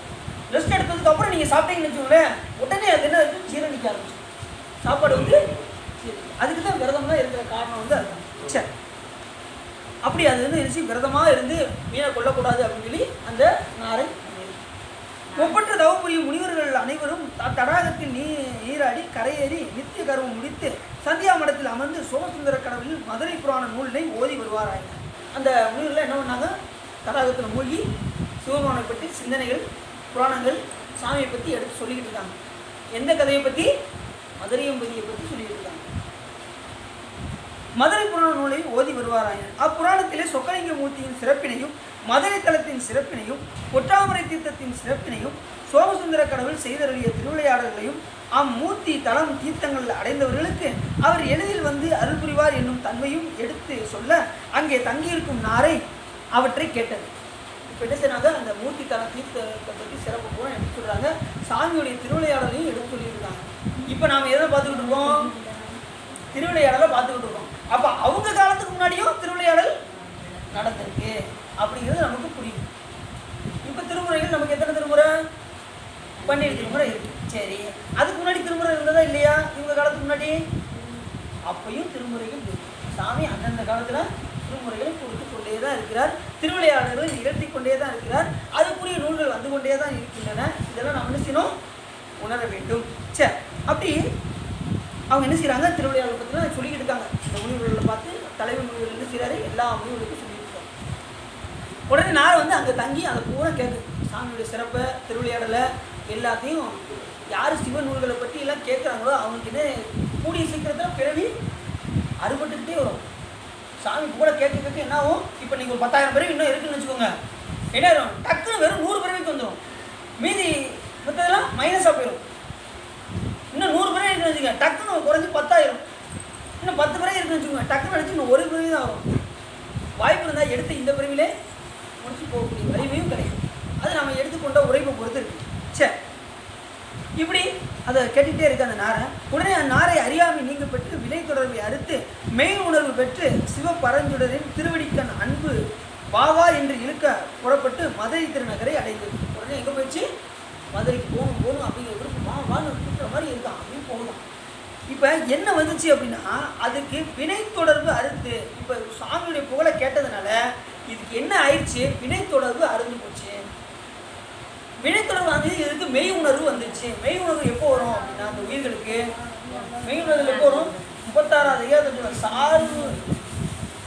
சார்பு நீங்கி சார்பு கடை ஒழுகி மற்றடித்து சாதரா சார்தல் நோய் அப்படிம்பாரு. எதை சாரணும்? சார்பனவற்றை போய் சார்ந்தோம்னா இந்த சாரா நோய் என்ன அப்படின்னா, இந்த ஆணவ மனம் என்கின்ற நோய், அது நம்மை வந்து சாராது. அவரை போய் சார்ந்தோம்னா இந்த நோய் நம்ம வந்து சாருமா? பிறவி என்கின்ற நோய் வந்து நம்மளை சாகும். மற்றடித்து சார்தலா சார்தல் நோய் என்று என்ன சொல்றாரு திருவள்ளுவர் அழகாக சொல்றாரு. அப்போ நம்ம எதை சார வேண்டுமோ அதை போய் சார்ந்து அந்த ஒழுக்கத்தை நாம் கடைபிடிக்க வேண்டும். ஒழுகினோம் என்று சொன்னால் நமக்கு என்ன வராது? பிறவி வராது, மெய் உணர்வு நமக்கு வரும். அதைத்தான் இப்போ அந்த நாரைக்கு மெய் உணர்வு வந்துருச்சு. உடனே மதுரையை அடைந்ததும் ஒற்றாமரை தீர்த்தத்திலே நீராடி 8 யானைகளால் சுமக்கப்பட்ட விண்ணிலி விமானத்தின் கண் எழுந்தருளிய சோமசுந்தர கடவுளை வணங்கி வலம் வர இறைவன் அருள்புரியும் திருக்கண்ணால் நோக்க. உடனே சாமி என்ன செய்தாரு? அது ஒற்றாமரை தீர்த்தத்தில் போய் முன்னது உடனே சாமியுடைய அருள் பார்வை அவர் மேல் படும். சிவன் மேலே அருள் பார்வை பட்டுச்சுன்னா அந்த உயிருக்கு என்ன வரும்? கண்டிப்பாக கூடிய விரைவில் மோட்சம் வரும். எப்பயுமே சாமி பார்த்து உன்னை காட்டலைன்னா நமக்கு எந்த பொருளும் நமக்கு தெரியாது. அவன் அருளே கண்ணாக காணி நல்லார் அப்படிங்கிறார். யாரு? அப்போ சமையல் மைப்படி இந்த கண்ணாலும் தானும் கட்சி மயானத்தான் வார்சடையான் எண்ணி நல்லான் ஒப்புடைய நல்லன் ஒருவன் நல்லன் ஓர் ஊரனும் அல்லன் ஓர் உருவமும் இல்லை அப்படியும் அந்நிறமும் அவ்வண்ணமும் அவன் அருளே கண்ணாக காணி நல்லார் இப்படியும் இந்நிறத்தன் இவ்வண்ணத்தன் இவன் இறைவன் என்று எழுதி காட்டு உணாதே. சாமி பார்த்து காட்டலன்னு நம்ம எழுதி அவர் இப்படி நிறம் இருப்பார், அவர் இப்படி வண்ணமாக இருப்பார், யார் காட்டினா தெரியும்? சிவபெருமான் காட்டினா தான் தெரியும். இல்லை நம்ம அறிவு கொண்டு நம்ம காண முடியுமா சாமியை? அவருடைய அருட்பார்வை இருந்தால் தான் நம்ம அவரை காண முடியும். காட்டு வித்தால் ஆறுவர் காணாதான் காண்பாராய் கண்ணுதராய் காட்டா காடு என்று யார் சொல்லுவா? அப்படி அவருடைய அருள் பார்வை இருந்தால் நாம் என்ன செய்யலாம்? நாம் மேன்மை அடையலாம். இப்போ நாளைக்கும் அந்த அருள் பார்வையை சாமி செலுத்துறாரு. திருக்கண்ணால் நோக்க அவரது அருள் குருவை தரிசித்து அவர் திருமுன்பு இருந்து கொண்டு அவருடைய திருமேனியை மனத்தில் தியானம் செய்து. இப்போ யாரும் சாமியை அப்படியே என்ன செய்யலாம்? தியானம் செய்யலாம். சாமியுடைய அருள் குருவை தரிசித்து சிவபெருமானை மனத்தினால் அது சிந்திச்சது என்னாச்சு? என்னைக்கு சாமியை பற்றி தியானம் செய்ய ஆரம்பிச்சீங்களோ நீங்கள் மேன்மை அடைகிறீங்கன்னு அர்த்தம்.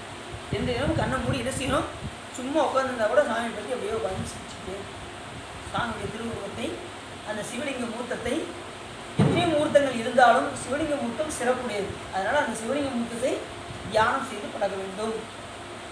அதுக்காக திருக்கோயிலுக்கு நம்மளாம் எதுக்கு அடிக்கடி வரோம் அப்படின்னா, அந்த உருவத்தை மனதில் பதிய வைத்து கொண்டு அதை மனப்பாடம் சொல்லிக்கிட்டே இருக்கணும். அப்படின்னா தான் நம்ம என்ன செய்வோம், அப்படி கண்ணை 3 நாளும் சாமி அப்போ நம்ம உருவத்துக்குள்ள உள்ளே இருப்பார். இல்லைன்னா என்ன ஆயிரும், கண்ணை மூண்டுமே இன்னைக்கு பேங்க்கு போயே ஆகணும், இன்னைக்கு டீ போட்டு கொடுக்க மறந்துட்டோமே, டீ போட்டு கொடுத்தோமா கொடுக்கலையா, வீட்டில் போட்டு கொடுத்து தான் வந்தோமா இல்லை கொடுத்தோம், இன்னைக்கு ஒருத்தர் மறந்தே இருக்கட்டும். ஓகே சரிங்கண்ணா, பரவாயில்ல. வேணாம் வேணாம் வேணாம், என்ன இப்போ இங்கே இருந்தது அங்கே முயற்சி பாருங்க. சரி, எல்லாம் மனம் கொண்டு கேட்கீங்களா? நமக்கு நிறைய விஷயங்கள் சொல்லணும்னு ஆர்வமாக இருக்குது. நீங்கள் ஞாயிற்றுக்கிழமை ஒன்றும் பிரச்சனை இல்லையா? சரி சரி. அப்போ நம்ம கண்ணை முன்னே எங்கெங்கேயோ சிந்தனைகள் நமக்கு போயிடுது. அப்போ என்ன செய்யணும், சாமி அன்றாடம் வந்து பயிற்சி எடுக்கணும். அதே மாதிரி தியானம் பண்ணாலும் முதல்ல படத்துக்கு முன்னாடி வச்சுக்கிட்டு சாமியை மனப்பாடம் அப்படியே பண்ணிக்கிட்டு அதுக்கப்புறம் கண்ணை மூடி அப்படியே தியானம் செஞ்சு பழகணும். முதல்ல அரை நிமிஷத்துலேருந்து ஆரம்பிக்கணும். சரண கமலாலயத்தை அரை நிமிஷ நேரம் மட்டும் தவமுறை தியானம் வைக்க அறியாத அப்படிங்கிற மாதிரி அரை நிமிஷத்துலேருந்து ஆரம்பிக்கணும். அரை நிமிஷங்கிறது ரொம்ப கஷ்டம். நாம் நினைக்கிறோம் எத்தனை நிமிஷம், அரை நிமிஷம். இப்போ நான் தியானிக்க பாருங்க அப்படின்ட்டு உட்காந்து வச்சுக்கோங்க. அரை நிமிஷம்னா எத்தனை செகண்டு, இது வந்து 1 செகண்டு 2 3 30 செகண்டுங்கிறது அரை நிமிஷம். நீங்கள் தியானம் பண்ணி பாருங்க பார்ப்போம். அருணைநாதரே சொல்லிட்டாரு, என்னால் முடியலை அப்படின்ட்டாரு. அருணைநாதர் என்ன சொல்றாரு, சரண கமலாலயத்தை அரை நிமிஷ நேரம் மட்டும் தவமுறை தியானம் வைக்க அறியாத அப்படியாது. நம்ம நினைக்க முடியுமா? யோசிச்சு பாருங்க. ஆனால் நடக்கும். ஆனால் என்ன செய்யணும்னா பயிற்சி எடுக்க வேண்டும். சிவபெருமானை அடிக்கடி சிந்தித்து பார்த்து செயல்படணும். அதிகமாக சிந்திக்கணும், அதிகமாக திருக்கோயிலுக்கு வரணும், அதிகமாக தொண்டு செஞ்சுக்கிட்டே இருக்கணும். உனக்கு பணி செய்ய உந்தனை என்னாலும் நினைக்க வரம் எனக்கு நீதான். அதிகமாக தொண்டு செஞ்சால் தான் சிவபெருமானை நினைக்க முடியும், இல்லைன்னா மறக்கத்தான் முடியும். அதனால் நினைப்பதற்கு உண்டான வாய்ப்பை நாம் தேடிக்கணும். சரி, அப்படி தியானம் செய்தது அந்த நாரை. இவ்வாறு நாரைக்கு 15 நாட்கள் வரை நியமமாக வழிபாடு நடைபெற்றது. 16ஆம் நாள் வழக்கம் போல் நாரை பொற்றாமரை தீர்த்தத்திலே நீராட போகும்போது பசியினால் மிக வருந்தி அங்குள்ள ஒளிவிடும் வேலினை போல துள்ளுகின்ற மீன்களை பிடித்து உண்ணும் பொருட்டு சிறிது நினைந்தது. அங்கே பொற்றாமரை தீர்த்தத்தில் என்ன வருதான், மீன்கள் துள்ளி குதிக்குதான். ரொம்ப நாள் பட்டினியாக வர இருக்கா, சாப்பிடணுங்கிற எண்ணம் வருதான். ஏற்கனவே விரதம் இருந்துச்சு, 15 நாள் முடிஞ்சு 16ஆம் நாள் நியமம் வந்துருச்சு. அப்படி போகும்போது பசியில் ரொம்ப வருந்தி எப்படி அந்த மீனை சாப்பிடணும்னு நினைக்குது. உண்ணும் பொருட்டு சிறிது நினைந்தது. பின்பு சோமசுந்தர கடவுளின் திருவிழால் அறிவு வரப்பெற்று, ஐயோ இப்புண்ணிய தீர்த்தத்தில் வாழும் மீன்களுக்கு புசிப்பதற்கு எனக்கு இப்போது ஆசை உண்டாயிற்று இங்கனம். ஆனால் இந்த பிறவி துன்பம் எப்பொழுது ஒழியுமோ, உடனே அப்படி நினைச்சதுக்கு ஒரு பிறவி வந்துடுமா. நான் ஏற்கனவே சொன்னேன், மனம் வாக்கு காயத்தினால நினைச்சாலே நமக்கு பிறவி வந்துடும். இப்போ இப்படி ஒரு நினைப்பு நினச்சிட்டோமே, இதுக்கு ஒரு பிறவி வந்துடுமே இறைவா அப்படின்னு சொல்லி இது சாமியை போய் வழிபாடு செய்யும். இந்த பிறவி துன்பம் எப்போது ஒழியுமோ என்று எண்ணி பெருந்துயிரில் ஆழ்ந்தது.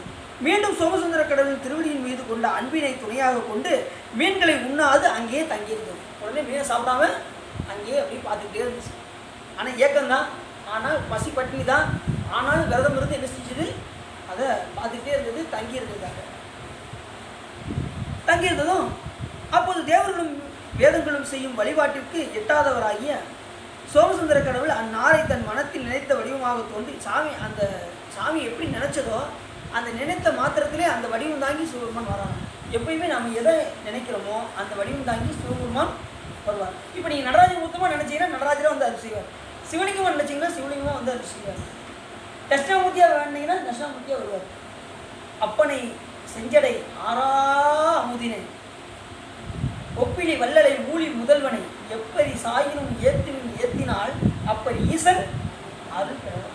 நீ எப்படி ஏத்துறீங்களோ சிவபெருமானை அப்படி வந்து அருள் செய்வார். எங்கே உன் அடியால் உன்னை நினைந்தால் அங்கே வந்து அருள் புரியும். அப்படிப்பட்ட கருணாமூர்த்தி நம்ம சிவபெருமான். எந்த வடிவத்தில் நீங்கள் நினைக்கிறீங்களோ அந்த வடிவம் தாங்கி சிவபெருமான் வந்து உங்களோட அப்படியே எல்லையில்லாத ஆனந்தத்தை கொடுப்பாங்க. நீங்கள் நினைத்த மாத்திரத்தில் சட்டோ நினைக்க மனத்தமுதாம் சங்கரனை கெட்டேன் வரப்பேனோ கீடுபடா திருவடியை ஒட்டாத பாவி தொழும்பரை நாம் ஒருவரையும் சிட்டாய் சிட்டே செல்வதாய் அப்படியே உள்ளத்தை அப்படியே வருடுவான் சாமி. நீங்கள் நினச்சி பாருங்கள், நான் அடிக்கடி சொல்கிறது பெருசு கிடையாது. நீங்கள் சிந்திச்சு பாருங்கள், உங்களுக்கு எந்த அளவுக்கு ஆனந்தத்தை சிவபெருமான் கொடுக்காருன்னு உங்களுக்கு அப்போ தான் தெரியும். எதையும் இப்போ நான் உங்கள்கிட்ட சொல்கிறேன், தேன் சாப்பிட்டு பார்த்துட்டீங்களா அப்படின்னு நான் உங்கள்கிட்ட கேட்குறேன். நீங்கள் அதை சாப்பிட்டதே கிடையாது இது வரைக்கும். ஆனால் நீங்கள் என்ன செய்வீங்க, அது எப்படி இருக்குது நீங்கள் அப்படி நீங்கள் வாங்கி சாப்பிட்டு பார்த்தா தான் அதனுடைய அருமை தெரியும். நான் சொல்கிறேன், தேன் நான் சாப்பிட்டு பார்த்து என்ன அருமைங்க, ஃபஸ்ட் கிளாஸுங்க, அருமையாக இருக்குங்க. அப்போ நீங்கள் அதை வாங்கி பார்த்து சாப்பிட்டு பார்த்தா தான். அதுபோல் இறை இன்பத்தை இப்போ ஞானிகள்லாம் சொல்கிறாங்க, இப்படி இருக்கும் அப்படி இருக்கும், சாமியோட இன்பம் அப்படி இருக்கும். அப்போ நாம் என்ன செய்யணும், நாமளும் அதன் வழி நடந்தால் தான் நமக்கு அதோடைய இன்பம் நமக்கு தெரியும். இவர் திருமணம் நிறைய பேர் சொல்லியிருக்காரு. அதனால் நம்ம என்ன செய்யணும், அப்போ ஞானிகள்லாம் நம்ம உணர்த்துறாங்க, இந்த வழியில் போனீங்கன்னா சிவபெருமானை போய் நீங்கள் அடையலாம், உங்களுக்கு எல்லை இல்லாத ஆனந்தம் கிடைக்கும் அப்படின்னு பாடல் மூலியமாக சொல்கிறாங்க. அப்போ நாம் அந்த வழியில் கடைபிடிச்சோம்னா நமக்கும் அந்த எல்லை இல்லாத ஆனந்தம் நமக்கு கிடைக்கும். சரிதானா? சரி, அப்படி சாமி உடனே அங்கேயே தங்கியிருந்தது. அப்போது தேவர்களும் யாருக்கும் காணாத சிவபெருமான் என்ன பண்ணார், அந்த நாரை நினைத்த அந்த வடிவத்தை தாங்கி சாமி வர்றார். எவருக்கு நீ உனக்கு என்ன வர வேண்டும் என்று சொல் என்று திருவாய் மலர்ந்திருந்தார் சிவபெருமான். சிவந்த காலுடைய நாரை இறைவன் திருமுன்பு சென்று வீழ்ந்து வணங்கி, ஐயனே, இப்பிறவியை போக்கி அடியனுடைய நின் மெய்யன்பர் வாழும் சிவலோகத்திலே சேர்த்து கொள்ள வேண்டும், மற்றொன்றும் வேண்டும். முதல்ல என்ன சொல்லிச்சு, உன் மெய்யன்பர் வாழக்கூடிய சிவலோகத்தில் போய் இருக்கணும்னு நினச்சி. ரெண்டாவது என்ன கேட்டுச்சு பார்த்தீங்களா, என்ன பேசினாலும் அந்த தீ வந்து வளர்க்கணும் கை போகுது பார்த்தீங்களா, அதான் நமக்கு வாசனம்லாம் நமக்கு தொத்தி நிற்கி இது அவங்களுக்கு. இப்போ ஒன்றும் வேண்டாம், ஒரு நிமிஷத்தில் அவங்க பக்கத்தில் டீயை கொடுக்க வரும், எப்படி போச்சு கை டக்குன்னு போச்சு பார்த்தீங்களா. ஏன்னா நம்ம வாசம் அந்த அளவுக்கு மூழ்கி இருக்கும் உலகத்தில். சாமியை பற்றி சொல்லும்போது என்ன செய்யணும், இதில் தானே கவனம் வந்துருக்கணும். படக்கு ஏன் கை போகுது, ஆட்டோமேட்டிக் இந்த கை போயிடும். ஏன்னா அந்த அளவுக்கு நம்ம பழகி வச்சுருக்கோம், அந்த கையும் காலையும் இந்த உடம்பையும் எதுலையும் இதுக்குள்ளே உலகத்திலே இருக்கிறதுனால அதுக்குள்ளே நாட்டம் போகுது. அது என்னைக்கு மாறப்போதோ அந்த சிவபெருமான் தான் அது நம்ம கொஞ்சம் கொஞ்சமாக தான் கொடுப்பாரு சாப்பிட்றீங்க. இல்லை சொல்கிறேன் சொல்கிறேன், அது கொஞ்சம் கொஞ்சம் இல்லை கொஞ்சம் ஆகட்டும், கொஞ்சம் சென்னையோடு சொல்ல பாருங்க, நான் பார்த்து இல்லை இரண்டு இரண்டு கொஞ்சம் கொஞ்சமாக நான் போய் கரெக்டாக இருக்கும் சார் இருக்கட்டும்.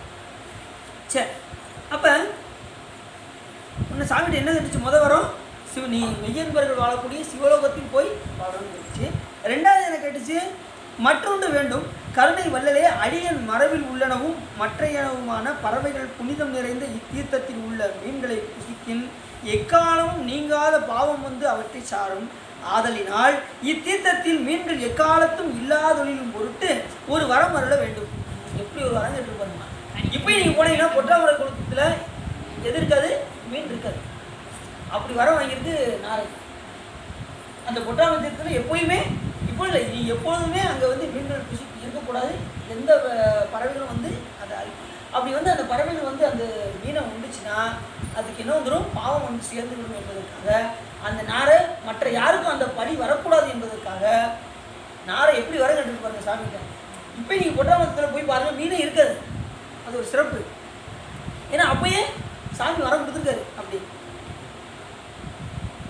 எப்படி ஒரு அந்த இதுலேயும் பார்த்தோம் பார்த்தீங்க, பிற விலங்குகளுக்காக அந்த இது கிடைச்சி பார்த்தீங்களா, அந்த பறவை கறிக்குருவி கிடைச்சி பார்த்தீங்களா, அதே மாதிரி அதோடைய இனத்தை சார்ந்த எல்லாத்துக்கும் சாமி எப்படி அருள் கொடுத்தாரு, அதே மாதிரி இப்போ இதுக்கும் நாரை கொடுக்குறாரு. அப்போது வெள்ளி மன்றில் ஆடியனும் பெருமான் அப்படியே வரம் கொடுத்து மறைந்திருந்தார். அது கேட்ட வரத்தை கொடுத்து சாமி இனத்தியாரு மறைந்தார்.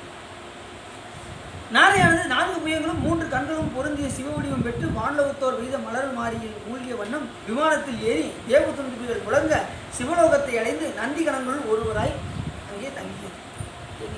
போகும்போது எப்படி யார் வந்தால் சிவகணங்கள் வந்து அப்படி வாங்கையா வாங்கையா அப்படின்னு அப்படி அந்த சிவிகையெல்லாம் வச்சு அப்படி கூப்பிட்டு போவாங்க. எங்கே கூப்பிட்டு போவாங்க, சிவலோகத்தை கூப்பிட்டு போவாங்க.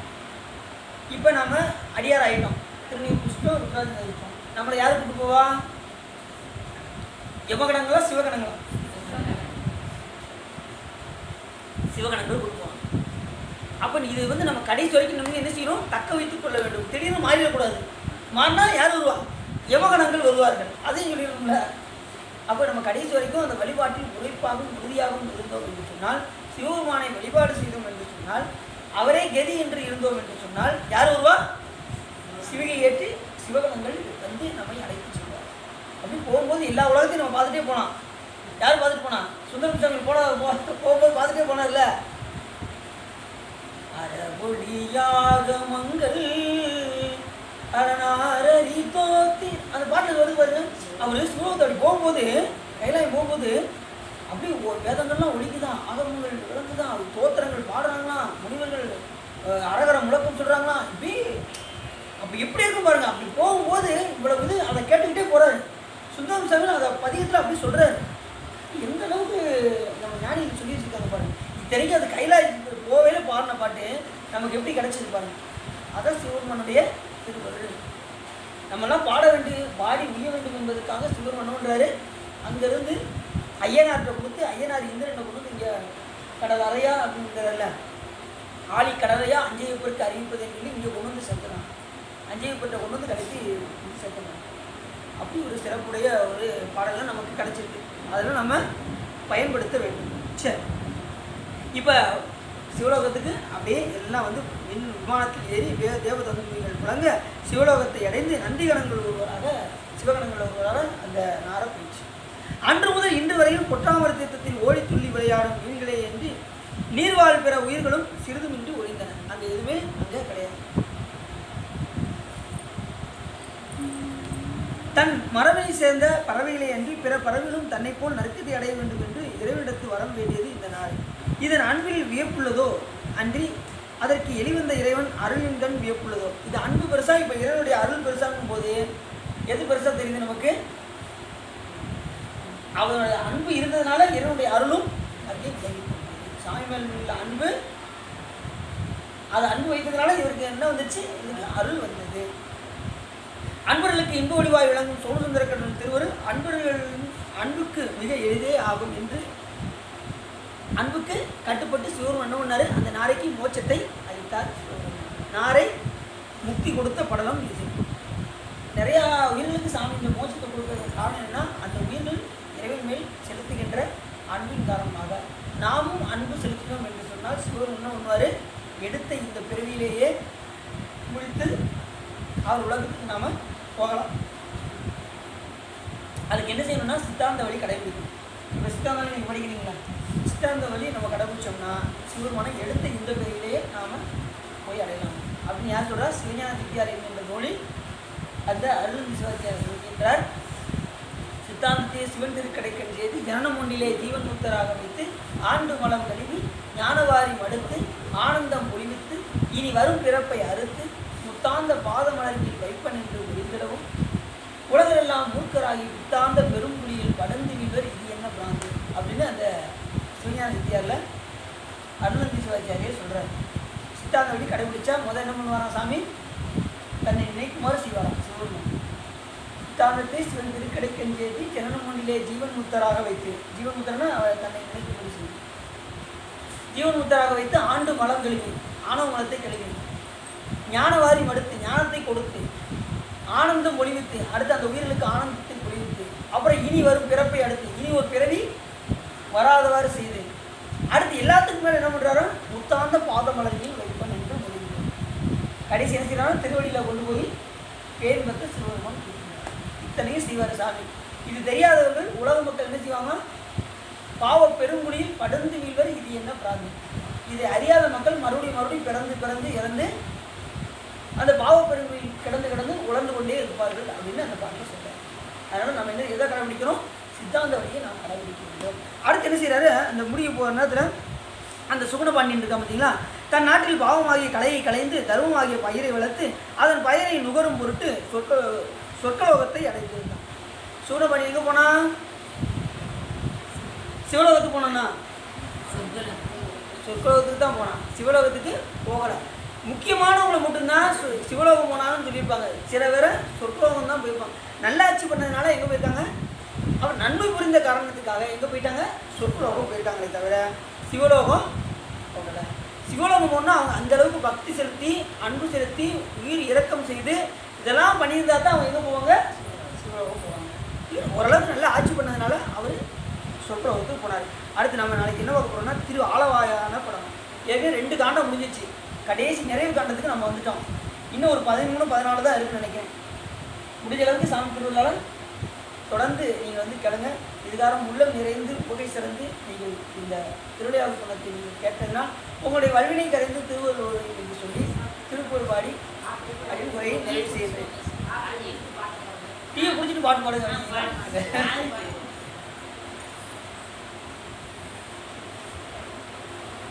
அது கொஞ்சம் நேரம் லேசர் பாடி மேலே மட்டும் ஆனீங்க.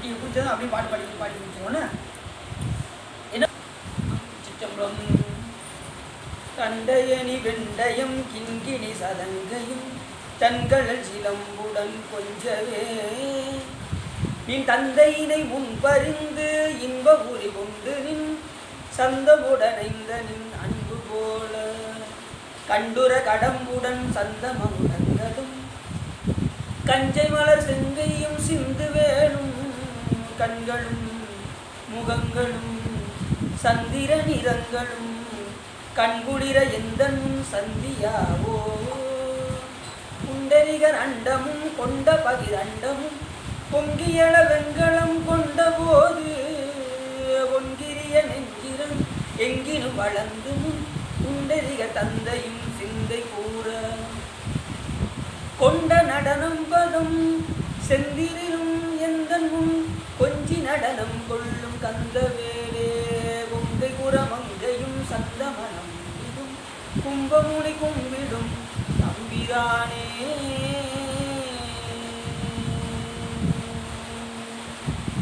கைலாயவன் ஞான போதி காட்டும் என்னை வைவாய் கண்டான் என்பதை போல் மெய் ஞான பானுவாய் உள்ளாரும் பொருள் திருவாவு திருவாள் நமச்சிவாய தேவன் கைலாதி மறுபடியும் திருமரபு நீட்டூரி கழகமாகும் பையம் நெடுக மாமலை மண்ணுக விரும்பிய அன்பர் விளங்குக சைவ நன்னைத்தான் தலை தொங்குக தெய்வன் திருநீர் சிறக்கவே வான்முகில் வளாதவை மணிவடம் துறக்க மன்னன் போர்முறை அரசைக குறைவில்லாத இருவாழ்க நான்மறை அரங்கள் பொங்க நற்றவும் வெள்ளுமல்க மேம்புகள் சைவ நீதி விளங்குக உலகவெல்லாம் அரையணம் பார்வதி